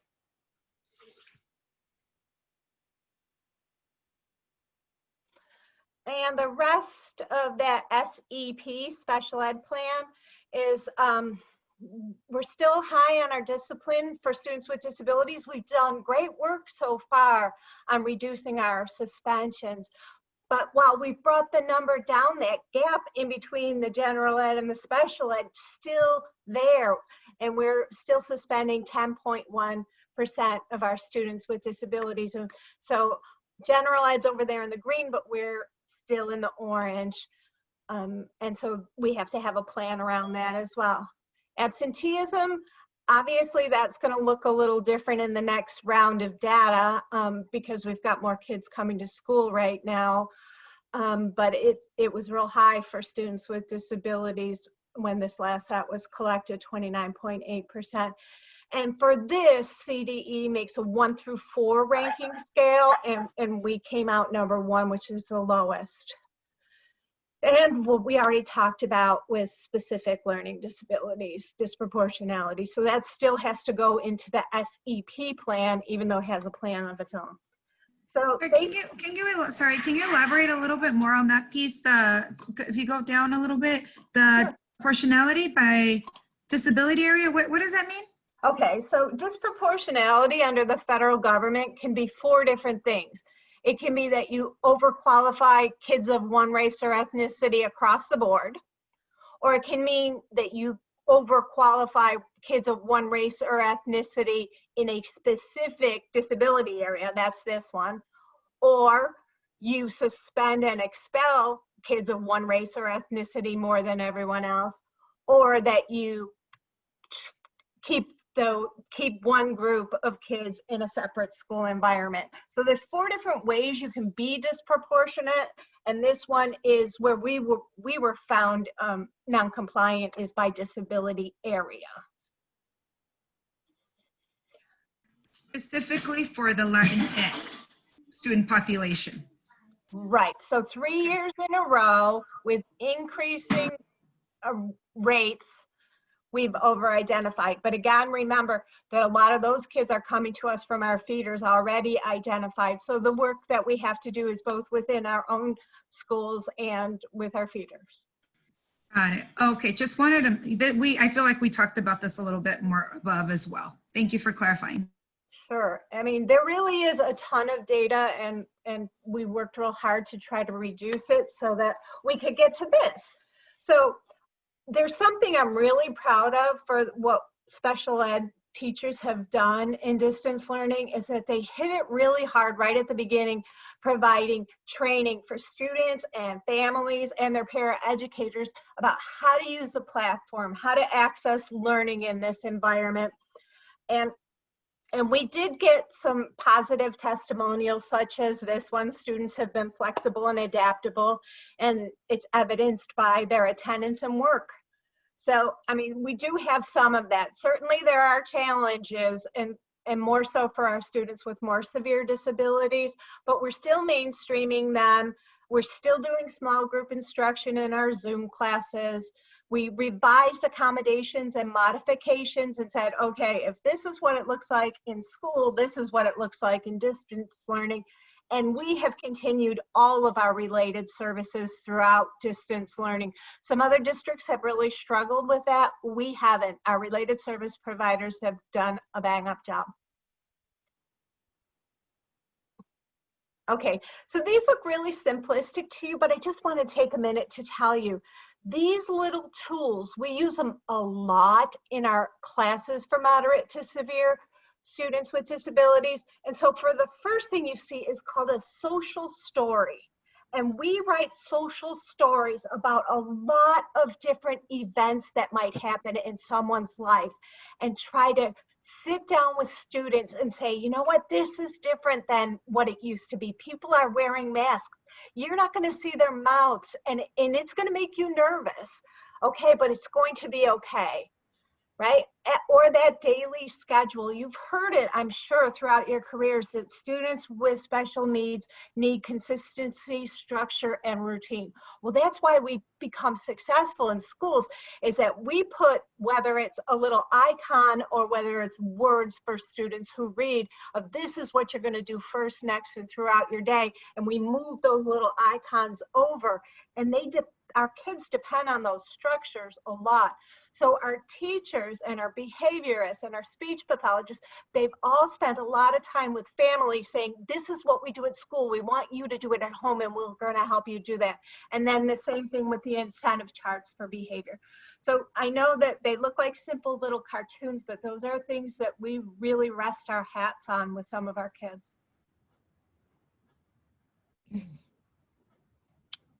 And you know, I've actually liked the IEP meetings through Zoom because you don't have like 10 different people trying to drive into the school in the parking lot when everybody is leaving, trying to manage calendars for people. You can get a lot of people together on Zoom and have pretty clear IEP meetings. We've gotten our providers to send out the paperwork early so families can read it ahead of time. They've contacted the families by phone and said, this is what it's going to be. I think we've built some better relationships with our parents by holding some of these on Zoom. Certainly we've had to teach them about the technology and support them in that. But all in all, I've liked Zoom IEP meetings, and a lot of our teachers have too. So how have we been working on these plans? Because obviously we have these plans year after year. We've done implicit bias training. We're doing the MTSS. We got equity stakeholders groups. We got TCI. We have a pilot with 2 schools for least restrictive environment where we're working with West Ed to really, you know, hit it hard with those 2 schools. And Superintendent Funk? Please forward. Nope. I was still reading, sorry. Oh, I'm sorry. You know, I know everybody's getting tired, so I'm trying to go through quickly. Our next steps are a disability awareness PD. Let me tell you, I'll take 1 minute to tell you about universal design. Universal design for learning is based on universal design in architecture. You build a ramp and everybody can go up it. You build stairs and only certain people can go up them, right? Well, in education, if you develop a lesson plan that's accessible to lots of different students, then lots of different students can get what you're trying to teach them. And if you allow them to prove what they've learned in multiple ways rather than just a paper and pencil test or one way, then you've allowed more students to prove that they actually did learn that lesson. And if you maintain motivation, those are the 3 primary tenets of universal design for learning. And that's what we really have to roll out throughout our schools in terms of teaching and learning. So, and we need LRE plans at more school sites, and we need to review our data, and we need to improve our behavior systems and have universal preventions and culturally responsive teaching. So none of this is limited to special education, right? This is all work that has to be done throughout the departments, throughout the schools, and as kind of a united group, all headed in that same direction of equity and equitable communities. So you probably have seen this picture at one point or another. So you've got the kids, in this case, they're watching a soccer game. Sometimes it's a baseball game, right? And in the first one, it's equality, and the one who's not tall enough can't see the game. And then for a long time, we had this picture out with equity. And so we put the boxes so that everybody could see over that fence. But what we're really trying to reach is justice, where you're taking down that fence and everybody has access to the game. So that's what I wanted to share with you, and I do appreciate the opportunity to do it. Can I ask Sharon questions? First, I acknowledge that Sharon, you this very comprehensive report and presentation. I'm going to learn a lot from this. I have 2 questions. I'm curious about the risk ratio for Asian students, including Vietnamese, Cambodia, Chinese. I did not see it on the report. And the second question that I have is, do we have any survey to find out any interests of our special ed student on our magnet program or on any career when they finish the high school? That's my two questions. So what data we have on where we're doing things right versus wrong with students of Asian descent is that we have some kids that are Asian in separate schools. It's not enough to put us on the watch list with CDE or the federal government, but that's something that we have to pay attention to.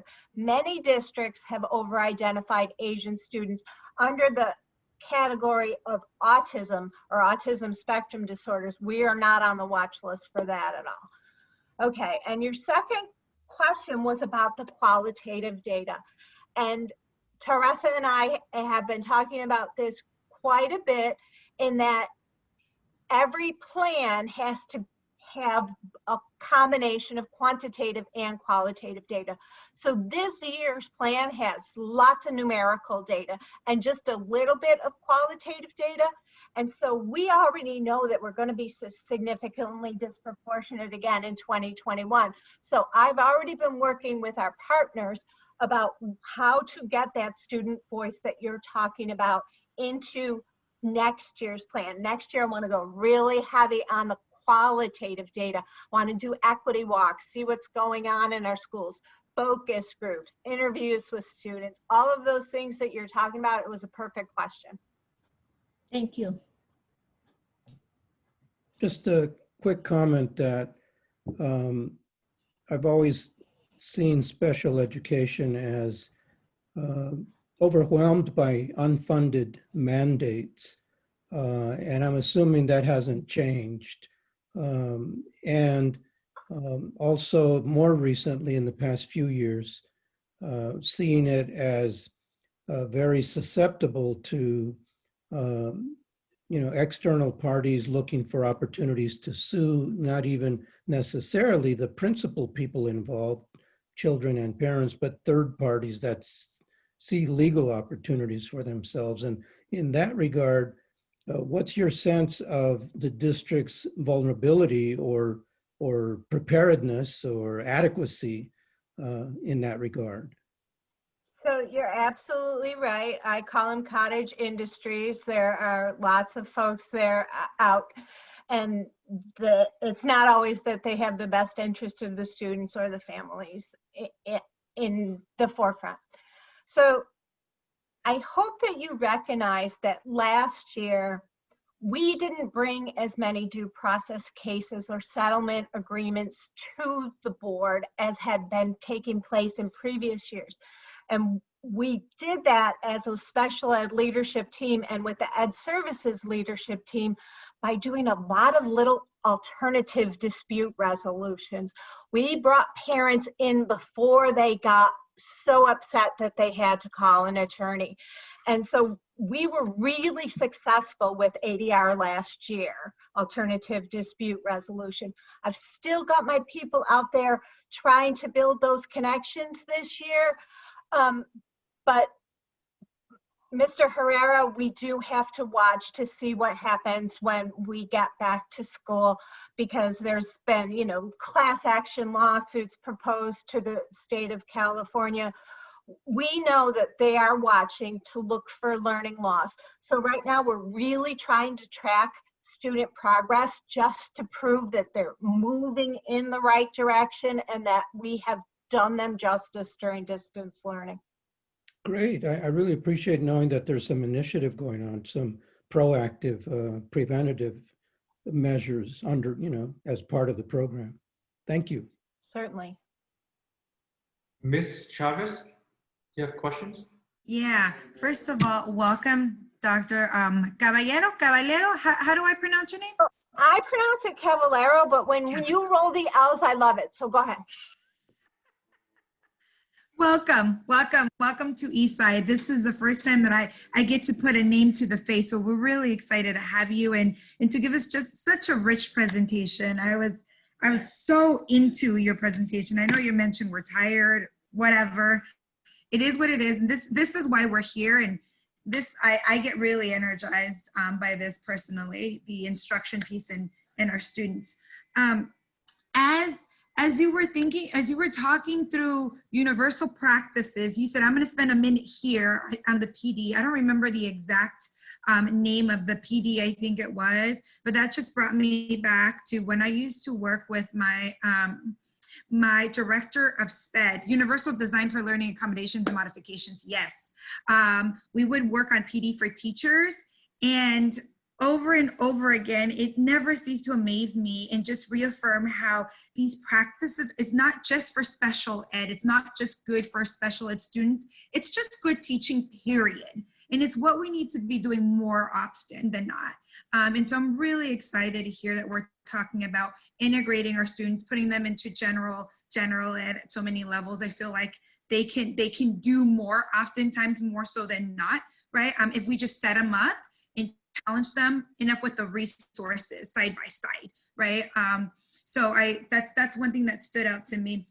Also, something that was going on in my head was I actually happened to be talking to a colleague of mine who has 2 SPED children in another state. And this is for him week 6 of distance learning. And he was telling me about it, that experience that he had. He hadn't heard from the district or the school of the services that his students were receiving. And he said, I emailed the principal last week, and the principal responded snapping at me saying, well, your child has been getting the resources. And I'm like, whoa, bad customer service and not that great of a response. He's like, I've been sitting with my kid in these Zoom sessions, having somebody in the corner without interacting with my child is not the supports. And so with that, in my mind, I'm like, God, I hope none of our students or families in Eastside are experiencing this. And 2, what have we been doing, especially during COVID, to communicate proactively with our families about the support that their children are receiving so that, 1, they know, 2, there's consistency in communication. That's another piece. And 3, we're not waiting for them to reach out to us. Those are all good points and good questions. Some of our neighboring districts did layoffs of their special ed paraprofessionals this year. Well, that didn't make any sense at all to us. We have our paraprofessionals calling families on the phone, calling their students on the phone. We have them acting in the Zoom classes. We have them acting in the breakout sessions. I'm not saying that we don't have some kids who are really challenged by learning distance, but we have our behaviorists working with the parents. They're calling, they're updating plans. And at the risk of, I don't know, I want to give credit to superintendent and associate superintendents, because when the spring came, what they said to me is, we don't want to follow everybody else. We want to be first. And we did that. We said, okay, we are going to provide all of these related services. We are not going to stop giving speech therapy because we're doing it in distance. We're going to do it differently, but we're going to do it. Lots of our, at least in our SELPA colleagues, they followed us. That's wonderful to hear. Thank you. 2 more quick questions. One, as I was looking at the number of SPED students and the number of staff, a question that went through my mind is, do we have enough staff to support our students? Yeah. So our numbers, like for example, our mild to moderate teachers have 26 as their maximum on their caseload. Well, Ed Code is 28, so we're a little bit under that. Same thing with speech. We have 55 maximum on our caseload. The way school psychologist works is like how many, so it might be 1 psychologist for every 1,000 kids because they serve both general ed and special ed. So we keep track of those kind of numbers in terms of where we fit in the state and where we fit based on the professional organizations, because each of those groups has their own professional organizations based on those recommendations. Are we lower? Is there room for growth here for us? Is this like an area of focus to get more staff? Mostly we're not that bad off. We could, some of these, not as many school districts, but some of these folks are contractors. We'd rather have employees, right? But they don't always apply for all of the jobs. We're a little short-staffed in a couple places, but we're working on it again through those contract agencies because we're not getting the applicants we need. But overall, we're fine in terms of staffing and compared and contrasted with other districts in the Bay Area. I like to be number one and make sure that anyone who says, if you go to Eastside, you're guaranteed the best of the best. And I get the sense that we're pretty close to that, and we're continuously thinking about that and working hard to make sure that that is true at all times. So, okay, that's helpful. And the last one, and I think I need a little bit more honing in because there are so many developments that you mentioned towards the end. But there is a disproportionality, particularly with Latinx. That seems to be the trend of the night. When we talk about this disproportionality in student population, what would you say is one of the biggest bets that we're making to bridge this disproportionality, to bridge this gap or move forward? So support specifically Latinx. Certainly the implicit bias training has been a big deal because whenever you have disproportionality, whether it's individual years dispro or multiple years SIGDIS, it's because of a combination of problems in the system and problems with the individuals in the system not recognizing their own biases. So that's what these comprehensive plans try to address, is really study where is it coming from and what do we need to do and how do we measure improvement. Thank you.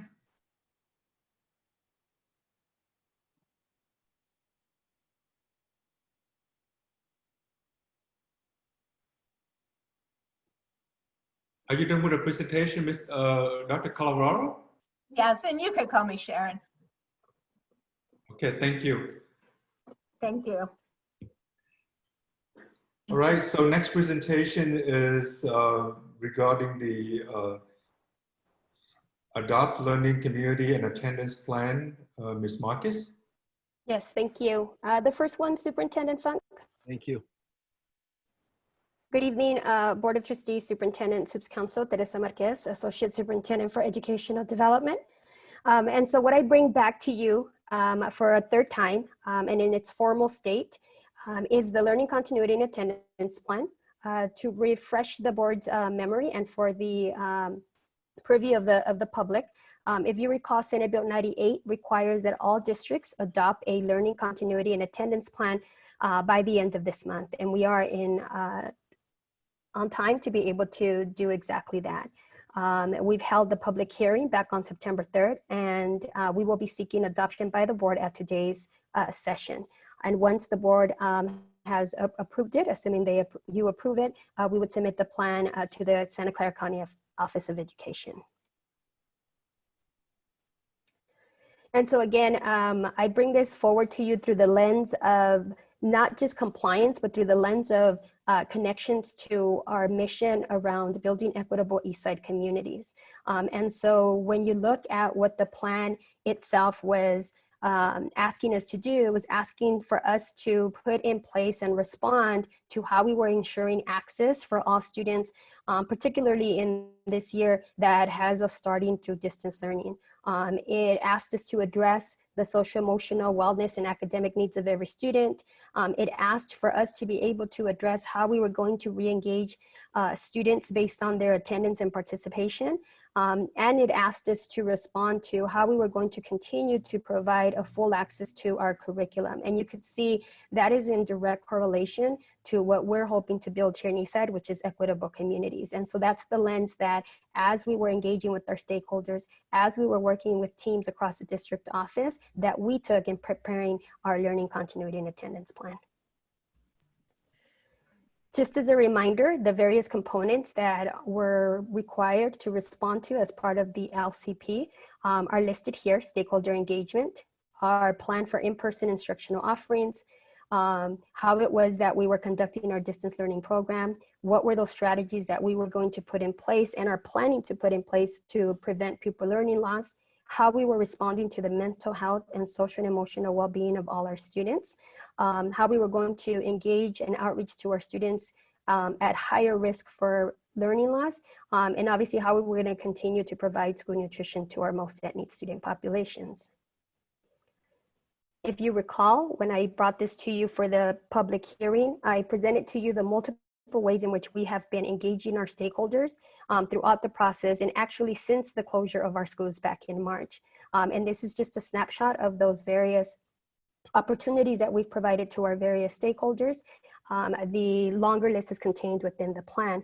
But what is different and what's been added to the plan from when I first brought it to you back on September 3rd was that we still will continue with our existing stakeholder engagement forums.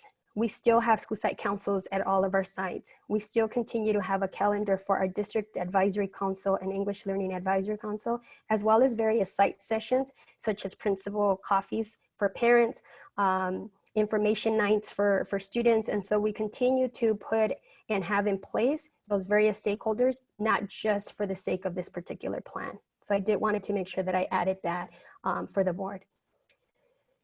And additionally, one of the requirements for stakeholder engagement as part of the plan was to bring to the DAC-DLAC governing advisory board input and gather their questions. And so what we've done is we've gathered their written questions and provided written responses to be posted alongside this learning continuity plan. And they will be posted in our 3 main languages of English, Vietnamese, and Spanish. And so our parents and our various stakeholders involved with this advisory group had an opportunity to not only provide input to the learning continuity and attendance plan, but actually provide written questions and for us to be able to provide responses in writing.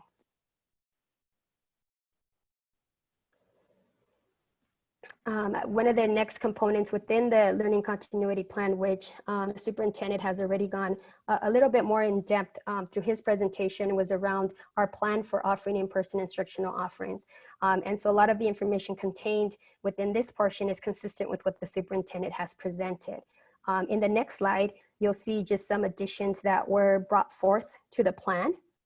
And that was that we included as part of this, the overview of the health and safety protocols for when we do decide to return for in-person instruction, including facility use, screening process, use of protective equipment, physical distancing, and hygiene practices, which again, the superintendent briefly shared with you during his presentation. And we've also added the expenditures that connected to our plan for returning to in-person instruction, instructional offerings, which include the purchasing of personal protective equipment and cleaning and hygiene supplies to ensure that our facilities are ready for use. And then again, you've seen this multiple times, the actual distance learning program, which includes the block schedule for our students that allows for them to engage with their classes through synchronous video interaction with each of their periods, as well as a tutorial advisory period where they can receive additional support. What has been added, and I have to commend under the leadership of our new Director of Instruction, Ms. Guerrero, our subject area coordinators who took their time to really look at their role within their subject area and identify how it is that they were going to lead specific departments around this continuity of instruction. And you will see within the plan that there's a plan specifically for supporting teachers and being able to give a quality instruction through distance learning and to provide professional development for those teachers.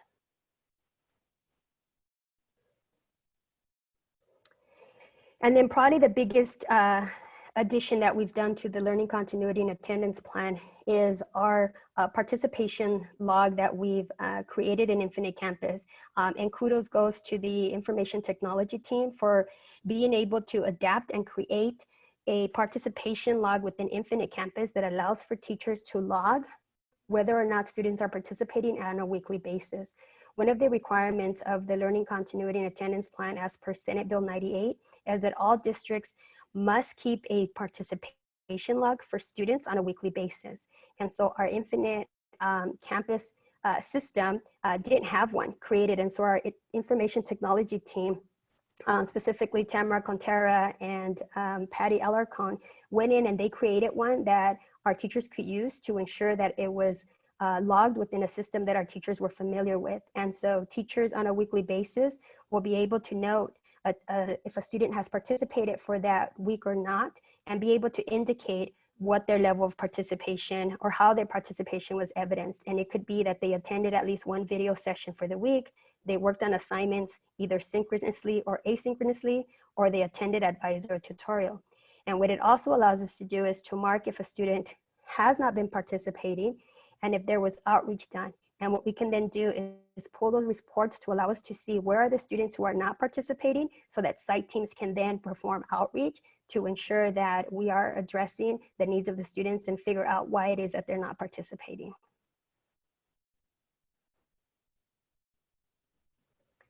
And then of course, the LCP also requires us to list the various professional development that we have been able to offer to our staff.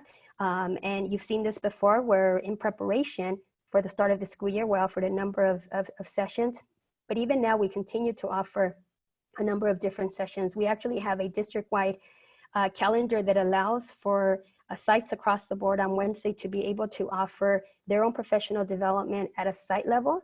But then we've also determined district-wide that there are certain days where the district supports and provides professional development across the board to staff, including classified staff. We have one coming up on October 7th, and we have not only teachers who will be meeting and led by our subject area coordinators, but we have staff across our departments meeting with various groups, such as our facilities and maintenance, meeting with our custodians to ensure that they understand the cleaning procedures in preparation for when we decide to move into in-person instruction. We have our business department meeting with our finance clerks. We have our IT team meeting with registrars, and to ensure that they understand all the technical aspects when it comes to reporting purposes. And so we have leveraged the opportunity that we have within the schedule to be able to really focus and hone in on district-wide professional development efforts. And that's an added piece that we've added to the learning continuity plan.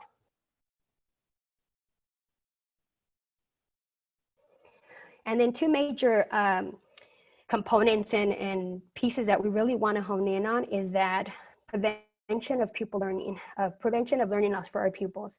And one of the things that we've added is web-based on-demand tutoring for students through tutor.com. And so you will see that contract soon coming through, so that we're able to provide students on-demand tutoring through live chats, that they'll be able to get support for completion of homework or SAT prep, whatever it is that they may need on-demand through web-based services. And then in addition, we've partnered with Khan Academy to allow for teachers to be able to roster their courses so that they can actually track and see how it is that they're engaging with the various content from Khan Academy.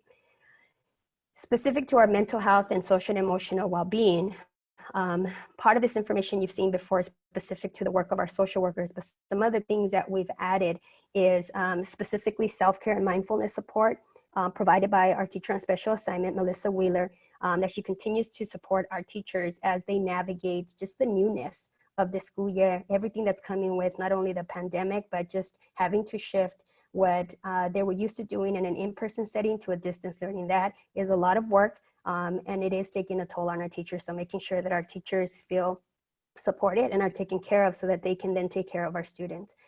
We're also put in place with the help of our certified social workers within our ED program, Therapeutic Crisis Intervention Certification Training for site teams. And so we're taking advantage of the fact that right now our teams, such as our advisors, our campus monitors, because there's students that are not physically present, they're in need of supervision, during lunch or during break, and in those situations, we're able then to put in place additional training so that we're better prepared for when we do return to in-person instruction. And so we're taking advantage of this time to be able to offer them certification training, which means that we will have a team across each of our sites certified in being able to respond to any emergencies or crises that happen across our sites.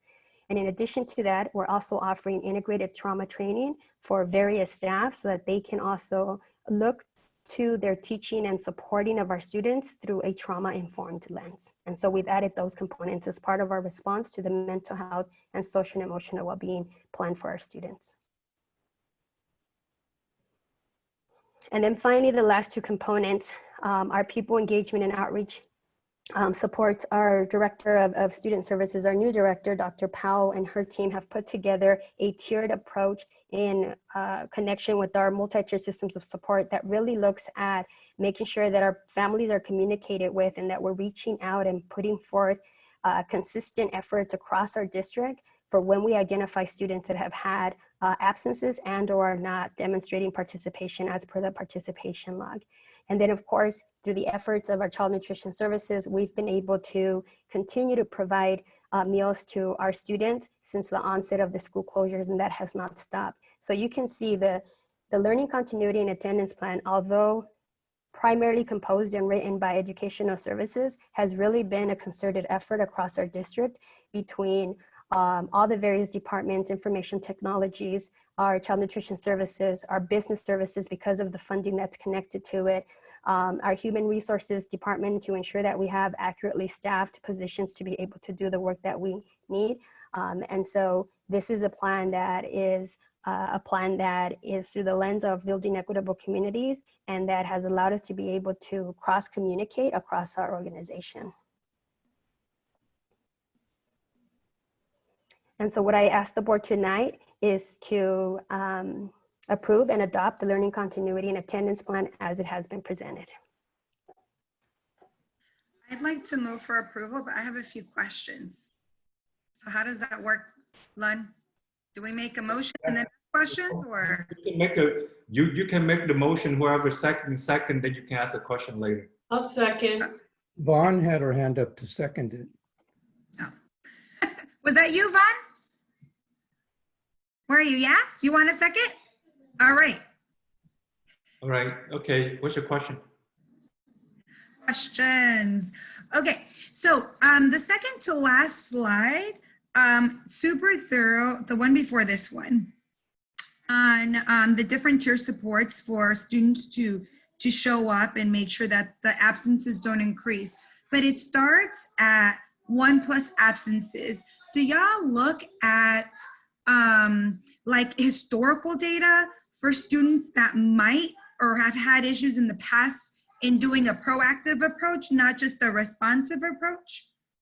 Yeah, so our new director of student services, Dr. Powell, is really looking at prevention, and that's really what MTSS is, right? When you look at the framework within multi-tier systems of support, it's what are those common assurances across the tier 1 level that are gonna allow us to be proactive and be able to identify those markers that would then manifest themselves in data, which means, behavior referrals, attendance, because we know attendance is not just they're not coming to school, it's a manifestation of something else. And so how do we identify those pieces to allow us to be able to then interact with students in ways that's going to re-engage them when we've identified that historically they haven't been engaged. And so the data, our data team has also been instrumental because Kirsten King, through her creation of the warning system, is really going to drive how we use the data to be able to identify those students that are at higher risk of that learning loss, and then to be able to put those interventions in place. And so when we look at who do we need to bring back for in-person instruction when the time is right, it's going to be those students that we identify via the data that are not finding success through these mode of distance learning. Thank you. And thank you so much for connecting it back to MTSS. Like I live in this world and I still need constant reminders of how a lot of the questions we have or a lot of the work connects back to that. This is a mega project, right? And we have a lot of big bets that are tied very closely to this. So it's important for us to constantly be talking about those connections, the correlation. So thank you for that.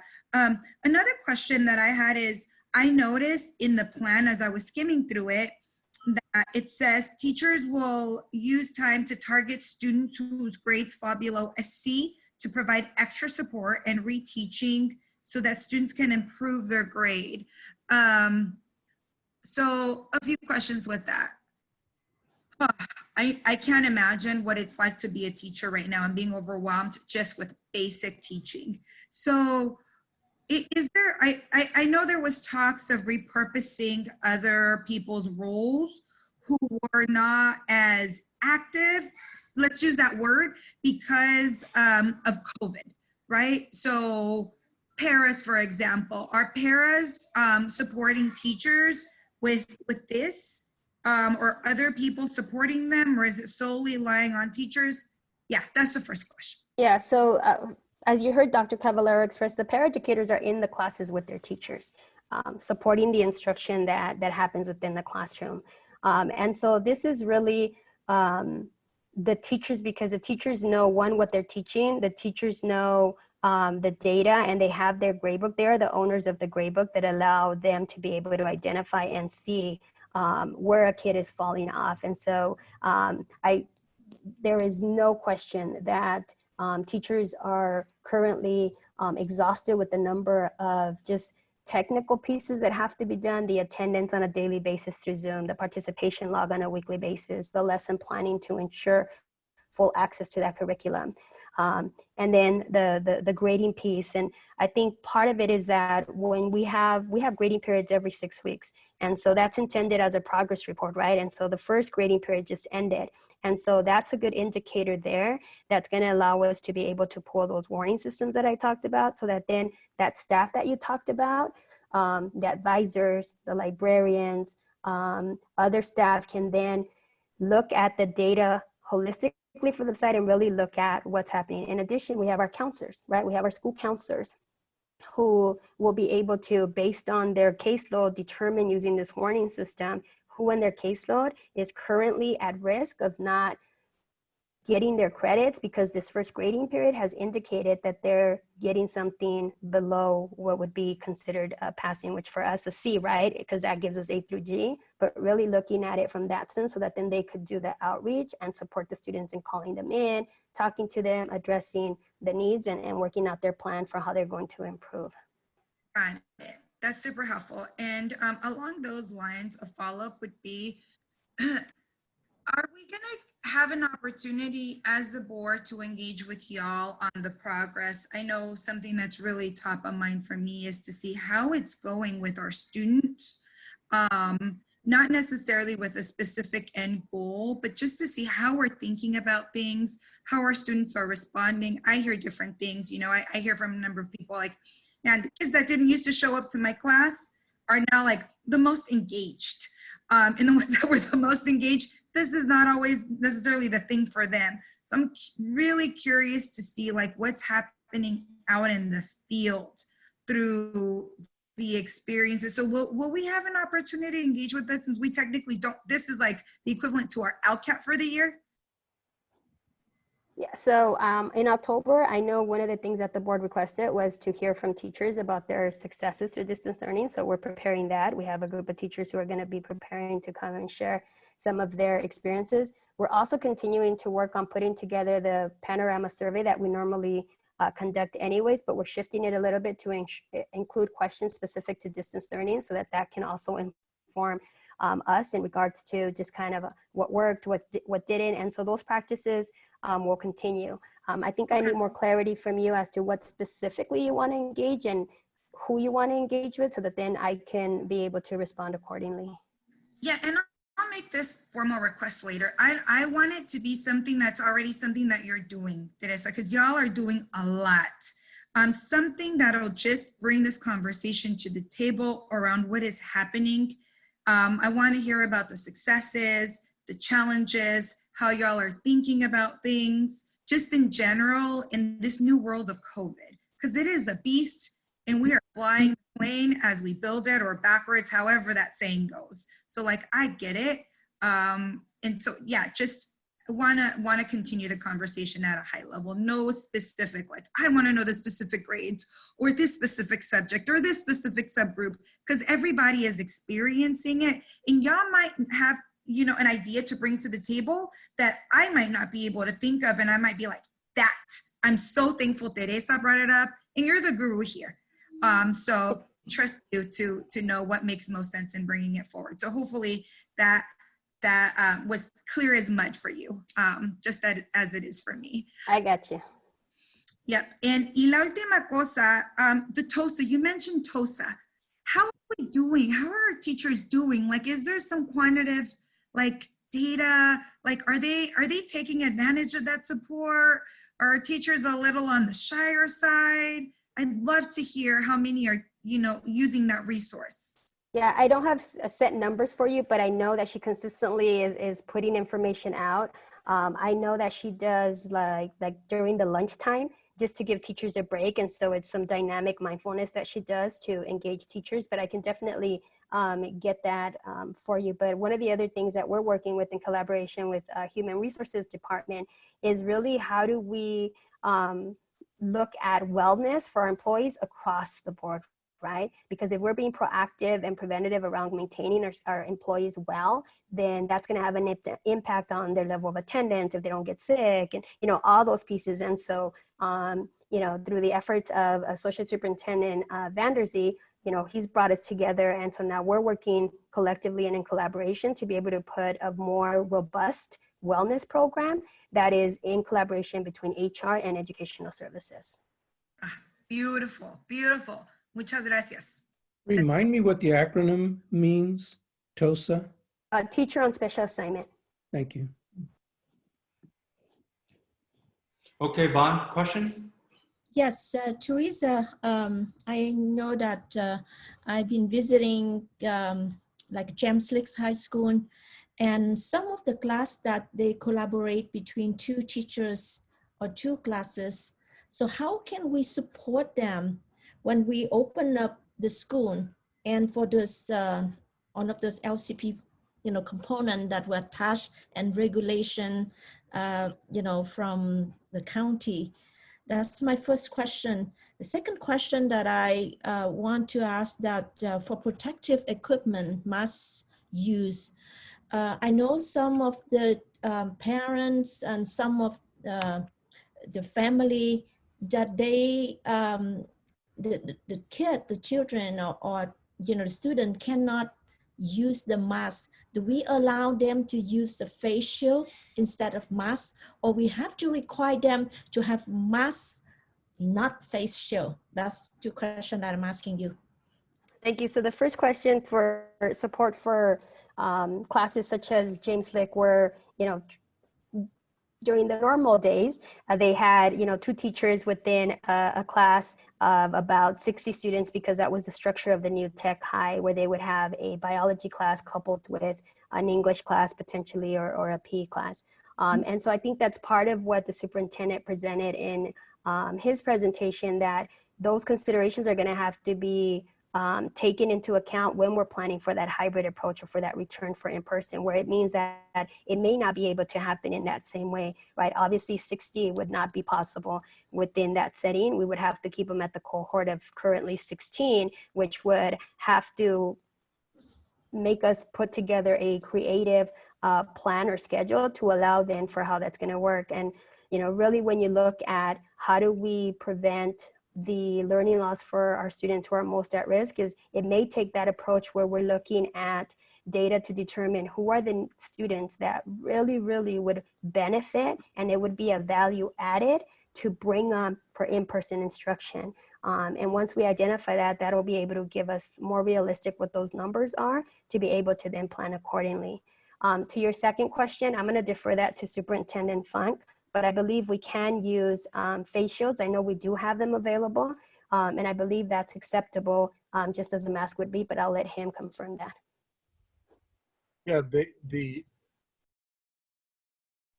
guidelines are that all staff members, students and adults, are to wear a mask on campus at all times, unless they have a health problem. And if they're an adult and they have a health problem, then they're not assigned working with kids. And so if students can't keep their masks on, then they will remain in distance learning, except for our mod to severe, because they specifically have disabilities that may impact that. And so they would then be offered the face shield. Thank you. All right. Any more questions, comments? Okay, let's call for the roll vote. Ms. Gillen. Student Governing Member Bruce Wynn, how do you vote? I approve.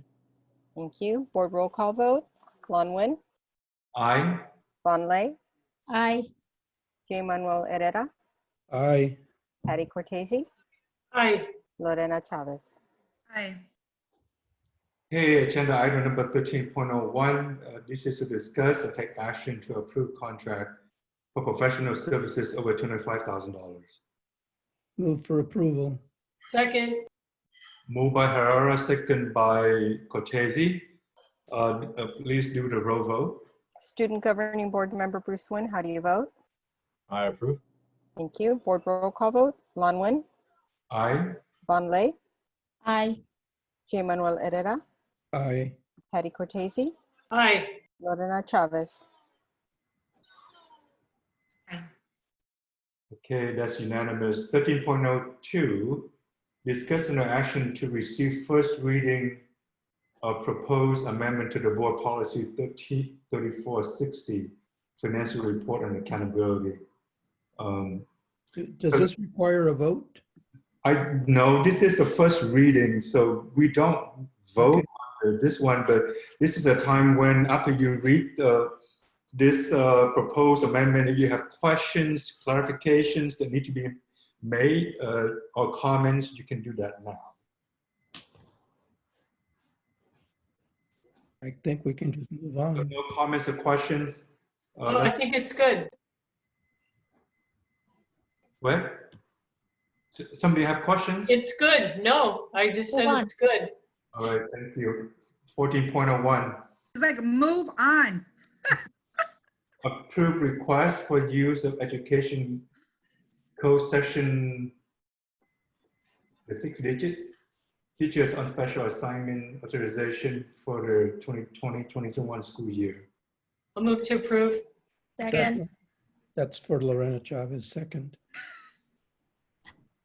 You want to say something to this extent, Mr. Vanderzee, or you don't need to? It's a pretty standard item. If there's any questions, I can answer, but this essentially allows teachers with a specific credential to work in a different subject area as long as they have proven subject matter competence and have agreed to it, and they have. Great, okay, thank you. Roll call. Roll vote, Ms. Gillen. Student Governing Board Member Bruce Wynn, how do you vote? I approve.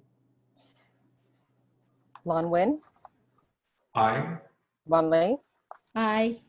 J. Manuel Herrera, Aye. Patty Cortese, Aye. Lorena Chavez.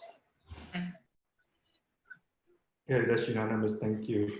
15.01, this is a discussion or action to approve bond capital projects contract over $50,000. Move for approval. Second. Moved by Herrera, second by Cortese. Let's do the roll vote. Student Governing Board Member Bruce Wynn, how do you vote? I approve. Board roll call vote. Lon Wynn, Aye. Von Lay, Aye. J. Manuel Herrera, Aye. Patty Cortese, Aye. Lorena Chavez. Aye. Thank you. So now there's a consent calendar action. So does anyone would like to take any questions, comments on from the consent calendar? Let's move to approve it. Oh, go ahead. Board President, under public comment. Yeah, I saw that. I saw that, Mr. Vanderzee said. Okay. So if there's no one else that have any question or comment, you can make a motion in a second, and then we can pull item 18.01, which there is a written comment on that. Does that speak to Lorena Chavez? No. All right. So what let's do the written comment, Mr. Vanderzee. What's 18.01? Well, Mr. President, if we just identify the items that need to be discussed, we can take action on the rest of it right now, and then discuss the 2 items. We can do that too. Identify which are the two items that need to be pulled. Okay, so you can put a motion without 18.01. And which other one? 17.03. 15.03. 17.3. Okay, so move for approval of consent calendar with the exception of 17.3 and 18.01 or whatever the number is. All right, so that's a motion. Is I'll that second. okay? Second by Cortese. All right, so let's do a roll vote on consent calendar with exception to 17.03 and 18.1. Student Governing Board Member Bruce Nguyen, how do you vote? I approve. Thank you. Board roll call vote, Lon Nguyen.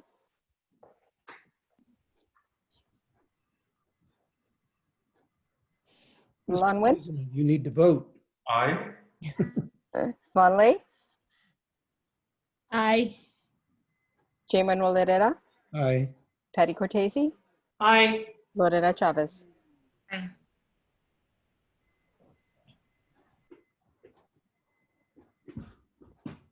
Okay. Is that it?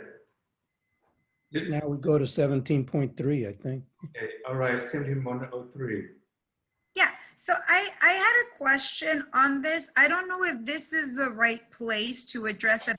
A while ago, a few months ago, we were talking about bilingual students and the LPAC and different requirements for students to be, what's that word that I'm looking for? Reclassified. Classified, yeah. Yeah, is this a place where that would be addressed?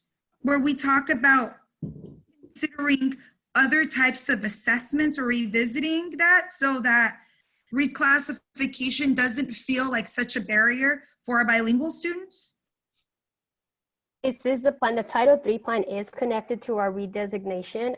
This is a requirement for us to be able to ensure our funding. But just as a reminder, when we last presented the understanding of the redesignation, I believe Kirsten King led that presentation. We talked about that a lot of the criteria is predetermined and set by the California Department of Education. But we can have a discussion as to what are some of those local assessments that we use in accordance and meeting the guidelines and requirements as per the California Department of Education. Yeah, sorry, my interpretation was that we would do exactly that. What you just said, like revisit that and see what we can do as a district so that it doesn't feel like such a barrier for our students. Yeah, and currently right now, the examinations during distance learning are kind of at a halt. Yeah. And so we have the LPAC, which is, one of the tools or one of the assessments that we have. We have currently the degrees of reading power, which we're using as one of the indicators that we're currently in contract to move to an online so that students can do it remotely. And so that's part of the work. But, again, I think it's important to recognize that it's not the test itself that is the barrier for the students. It's the instruction that's happening that allows them to be able to then meet the proficiency required to be able to meet the criteria. And so the work is not just changing the test. The work is really looking at what's happening at the tier 1 level, what's happening with how we instruct our English learners so that they're able to then have the skills necessary to demonstrate the level of proficiency needed to be able to meet whatever indicators we have put together for reclassification. Yeah, I agree with that. And I still think that there is room for us to look at how our students are assessed to get quote unquote reclassified.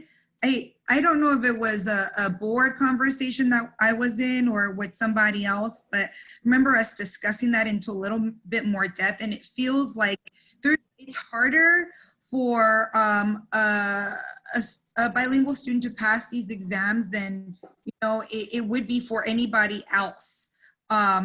So again, we can, I don't know if there's anything in this document that would make sense to note that we would look at that if it's even appropriate. That's more my question. Or is this another, like for a later conversation where we as a district, like if we decide to commit to something different within obviously the state requirements to go about that then? So is this the place or is it not? It's up to the board. No, the question I think, Ms. Marquez, is in this plan, does it refer to the reclassification criteria? And when is the due date of the plan? Yes, it does refer to it because it's part of the language minority programs and immigrant students. So it does address it within this plan. I don't have the due date on the top of my head right now, but I know it is connected to our funding that comes with the Title III. So I don't know if Silvia, do you know what the due date is for our Title III plans for the funding piece of it? No, not the exact date, but it's coming up because it's with our CONAP, but no, I don't know the exact date. Are we also with our CONAP in this, are we able to amend it throughout the year? Yes, it's supposed to be a working plan. So we can approve the plan tonight and bring back the conversation, because I actually would like to go back and listen to the tape, because I thought we had already made the decision on the flexibility already. So I think. Yeah, and we are looking at that. We are looking at the various different components and ways to assess, but just, want to make sure the board is aware that there are limitations in terms of meeting the requirements as per the California Department of Education for the assessments that have to be used to be able to determine reclassification for our students. Yep. So we'll bring it back, Ms. Chavez. Cool. We can move forward with this then. Thank you. So we need an action on this one. 17102. I'll move to approve. Second. So moved by Cortese, second by Lay. Let's do the roll vote. Student Governing Board Member Bruce Nguyen, how do you vote? I approve. Thank you. Board roll call vote. Lan Nguyen, Aye. Van Lay, Aye. Che Manuel Herrera, Aye. Patty Cortese, Aye. Lorena Chavez. Aye. Unanimous, thank you. 18.01. Mr. Banerjee, would you like to read that comment? Yes, we have public comment from Julio Pardo, staff member and CSEA 187 president on agenda item 18.01. His comment is, at the last board meeting, the board approved an extension of a contract with SafeTrans to provide possible transportation services that could be needed. The extension price was close to $4 million. My question, if SafeTrans is already contracted to provide extra services, why the need to have another entity provide services? All right, so go ahead, whoever. Oh, I'm sorry, President Nguyen. I'll try to respond here. Julio Pardo's question is correct. At the last board meeting, we shared with the board that SafeTrans is our primary transportation provider. As we are going through this COVID environment, we certainly will be making sure that we bring back those transportation services and offering those to our drivers first. But the reason for this particular item here is to actually have a backup alternative to SafeTrans. This board item here is just the district seeking proposals for additional transportation services. In the event, however, if SafeTrans is unable to provide a route for particular needs of the district, and we're unable to provide those services ourselves, having this other transportation services as a possibility helps us have those alternative services available when those needs arise. So again, this is just a request for a proposal. Does not necessarily mean that we will be exercising a contract or using these services if we already have SafeTrans and they're able to provide the services, or if our drivers are able to drive.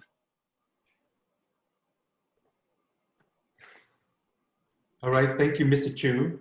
So just a quick question. So if we, so we're putting this out to bid, is this I guess I recall from the Safe Trans that we really only pay for the services we use. Is that correct? Correct. Okay. Okay.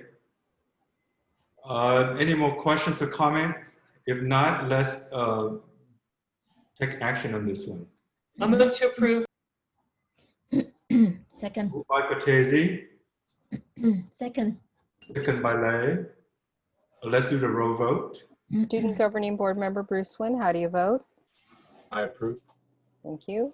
Board roll call vote, Lon Wynn, Aye. Van Lay, Aye. J. Manuel Herrera, Aye. Patty Cortese, Aye. Lorena Chavez. Aye. Thank you. Next agenda on the agenda is written report. Nope, it's consent calendar item 18 point whatever. 821, I thought we just voted on that. Oh, I confused it. Sorry. Good. We're Okay. on 21.1 and there's no items. There's no written report, so moving on to 22.1, opportunity for board members to request items for future agenda. I'd like to request a report about the copier lease and maintenance and the comparison from the report that I believe 4 or 5 years ago, so we can compare and see what our pro and con. So is this a report or a presentation? Well, I like to see, well, the report, otherwise, well, we want to see the comparison, and, you know, if we could do presentation, we're good. If not, we don't have time, then I'd like to see the report. All right, Superintendent, you want to? Yeah, I prefer that be forwarded as information versus an agendized item unless some policy issue arises out of the review offline. Okay. Yeah, Thank you. I will definitely follow up with a Friday update on where we're at in terms of the contract. Are we in the second year, third year? When is it up? And then based on that, we'll know the next steps. All right, thank you. Thank you. Ms. Herrera, I realize you haven't done the clarification for some time. So any requests from other members for a future agenda item? This is not like a new request, but like I have on my items, like review of LCAP goals, and in the conversation with, you know, the presentation of the plan that's in lieu of LCAP. Just want to like formally reiterate what I said about ongoing conversation, not necessarily create anything new, but within where I would defer to Assistant Superintendent Marquez to determine what makes most sense to share on a regular basis. I appreciate hearing from schools, and I think it's important for us, especially in such a interesting year, let's just put it that way, to follow what the stuff happening on the ground as a district as a whole looks like, and what makes most sense to learn at any given moment. So I just wanted to highlight that. All right. Okay. Anything else? Nope. 2301, Board of Trustees and Superintendent Communications and Comments. Who would like to go first? I'll go first. I have no comment. Herrera. Best. Come on, folks, let's move the program here. Okay. Member Cortese. I just appreciated hearing about what's happening with our teachers and our students tonight, particularly the students in our special education program. It was great to hear that. Thank you. Great. Board Member Chavez. This was a really, really rich meeting with content. So I'm feeling really appreciative of the staff. I know there's a lot going on. And so to provide extra depth with this content I know they're going the extra mile, so really appreciate that. I also wanted to take a moment to acknowledge a moment in time that we're in with everything happening out in our community. I know I posed this question for Dr. Lay in our school, if there were any students who were talking about what's happening recently with the verdict that the cops were not charged with murder with Breonna Taylor. That's a huge issue in our community, and it speaks to a lot of work that we're trying to do as a district. And I don't know if the district is providing space for students or staff who might need it, but I know that that's been really top of mind. And I imagine people might need something. So, yeah. Okay, Board Member Lay. Well, I just want to say that appreciate teachers, staff, and administrator have worked very hard, and we have a very good report as well as all of those presentation. I learned a lot from them, but I really want to say that you know, we are going to open another new phase to open our school. So I know a lot of works for everyone. So keep, you know, a good momentum, stay safe and healthy. Thank you. Okay, thank you. I don't have any comment that I want to make or need to make. So I'm going to move on with Bruce, Student Board Liaison. Any comment, questions? Well, mostly comments, no questions. Bruce. Yeah, I do have some comments.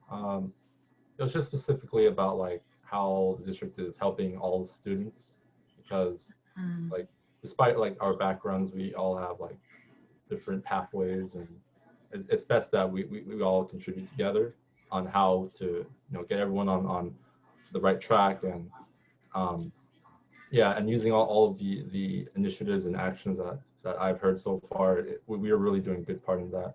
And especially with the LGBTQ action, yeah, I really was supportive of that, because I do know a lot of LGBTQ friends, and you know, trans, bisexual, gay.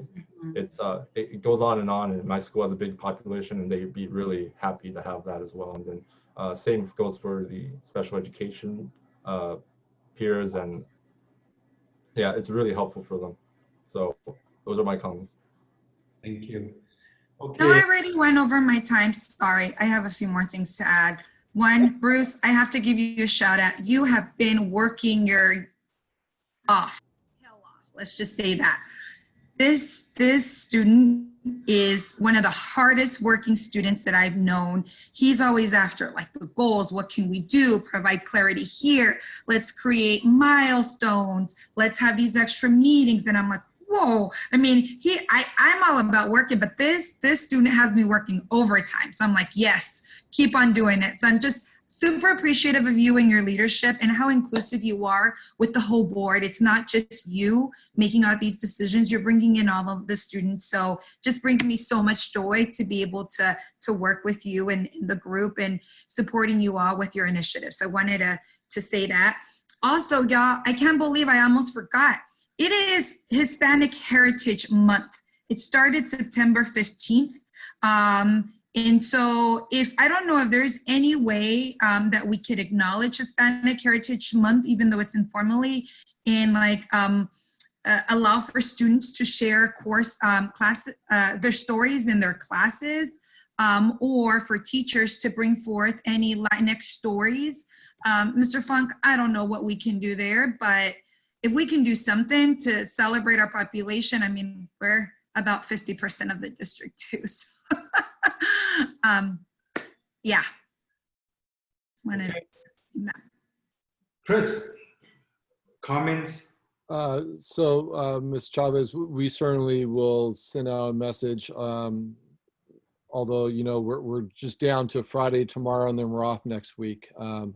But hopefully it's not something that's just a month celebration. It's something that we should be celebrating and lifting the lives of all of our groups throughout the school year. So hopefully, I'm sure our teachers have been doing it throughout the month of September, but it's something that we should keep top of mind for all of our groups, and to never stop lifting their voices and showcasing the amazing histories of our nation. And I just want to take the opportunity to thank our staff tonight. They did an amazing job with their presentations. I know the amount of work that's involved in getting these plans done, and they really have stepped up. And you know, next week is a week off, and it's a great opportunity for people to kind of pull back and recharge their batteries, because I know every staff member, our teachers, our classified,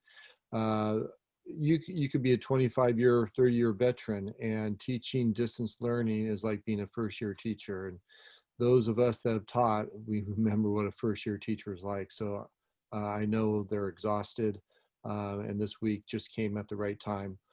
So I would just special thanks to all the work that all of our employees are doing to make this the very best platform that we can in dealing with this experience of distance learning during COVID-19. So thank you to everyone. Thank you, Chris. Board meeting evaluation. Comments? I think Lorena summarized it earlier. This was content rich, was a satisfying meeting. Anybody else? No, I agree. It's very rich, you know, board meeting with a lot of presentation, but would not bore us at all. Yeah, I appreciate the focus on students and student achievement. Okay, Chris, so when we passed, and maybe the council can help as well, when the board decided to revise board policies to have 2 meetings a month, what was some of this? I don't remember the specifics of the policy. Did we say, I remember that the meeting started at a certain time and ended at a certain time. Do you remember that? Yeah, so the board policy was adjusted that board meetings would end at 10 o'clock unless there's a unanimous decision to move beyond the 10 o'clock. And then the 2 formats is we have 2 board meetings. One would be a limited closed session, typically starting at 5:30. And then the other one would be the longer one. But each one would depend on whether or not we had expulsions, because that's really the thing that takes the longest time. And so I think for the most part, we've been doing that. But tonight, you know, we adjusted and started at 5:15. And this is probably this has been the longest board meeting since we've moved to the format. But yeah, part of it just fell with so many presentations tonight. Mr. Herrera, were you about to say something? Oh, I'm sorry. No, I was just noting that the public meeting didn't start until nearly 6:30 p.m. Right, okay. So yeah, I brought it up because I think there were a few times that I felt I had to remind the board about not spending so much time on one presentation or 2 presentations. And usually those are the presentations early on, because let's say if we spend more than 45 minutes or like 30 minutes presentation, usually later, 30 minutes, usually longer, another 15, 20 minutes on that presentation, then the ones after that, people are gonna lose concentration, or people feel the need to not spending the time it needs to. I mean, I feel like we rush through it. And having to keep reminding that, make it look like I don't care, or when I don't ask questions, I don't care. It's not that, it's when we have so many question comments in one presentation, the audience is sort of like not having enough time. Knowing that the level of concentration at the next night wears out, people don't have that focus as they had at the beginning. So that's something that maybe we need to think about. I don't know how you prepare for your meeting, but we've been told something that I've been doing. I used to do more when I first started the board, and I do less now. Is that when we first meet with the superintendent to go over the agenda, we know what it is already. When we publish the agenda with all the backup materials, it's only within the last like 3-4 years we have the backup material online. Before that, we have like this thick of the stack that we read. The expectation we read all of those, and when we come to the board meeting, it's just clarifying questions. It's not meant for us to go from the beginning to the end. What I used to do is also, if I have questions, I even call or email the staff that present directly to ask them those questions that I think the only I have and maybe not for other people. So I don't know how current board member prepare for the meeting, but that's what we advise to do, and I continue to do that. I don't know, Mr. Hara, if you do it differently, but that's what we've been doing. So I feel like the meeting just lasts longer, we work longer, but no more effective. And I feel like every time I bring that up, I feel like, it made me look bad because, I don't care.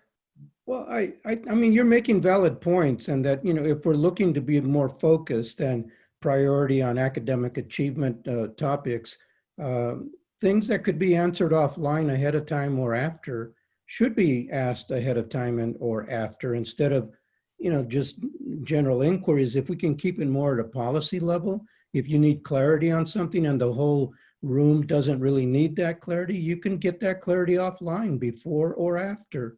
And without some discipline, we're going to turn every meeting and every potential topic into a longer and longer discussion. So I think you're making a valid point, Mr. President. I don't know. I do my reading, and reading causes me to have a lot of questions. I think it's important for us to engage, right? And there are some questions that I will purposely pose that I feel are unclear in the presentation so that the audience is clear. There are other stuff that I'm just not clear on, and I think it's important that we spend the time and we engage in it. And I don't know that it should be behind closed session. So I don't know what this is going to mean, but I do believe that we owe it to the community to have these discussions and engage, and not just accept and approve things as are. We have a lot of work to do, and we need to start talking about it and engaging in it so that we can start figuring out solutions. But there's a distinction between policy level conversations and operational or oversight. Kind of when we're looking at programs where there isn't a policy issue, we're getting a status update. If the community has questions, they can ask the questions. But if we have questions, we can ask some of those offline before or after the meeting. If we're going to have more focused meetings. Otherwise, we can just keep adding an hour or more, into our meetings. The idea in splitting up into 2 meetings was to have shorter meetings, 3 hours or what have you. But, there's a balance here, and it's a judgment thing. Yeah. Yeah. I agree on both ends, but I noticed that sometimes that our questions probably will spear up for something else that, we might not have the clarification when we read again, the report. But I think it's, if we can condense it, but also that I noticed that when I first started, we have some question, but and sometimes that we want the audience to hear this question too. So I think well, but it that's balance in the sense of it. I mean, board meetings is about asking the policy question to make the policy level decision. It's not getting down to operational level stuff. So I don't know. Maybe we have different way of thinking on that. Well, Mr. President, just a friendly reminder, we're now after 10 p.m. I know. Yeah. Thanks for the reminder. Okay. Sorry, Member Lay, for the interruption. No problem. I think we should end it. Yes, we are tired. Do we need a report from General Counsel? Yes. General Counsel. Yes. Closed session item 2.05. The board, motion after motion by member Herrera, second by member Chavez, the board unanimously approved the acceptance of the resignation of one certificated teacher without conditions. There are no further actions to report. Okay, thank you. Board meeting is now adjourned.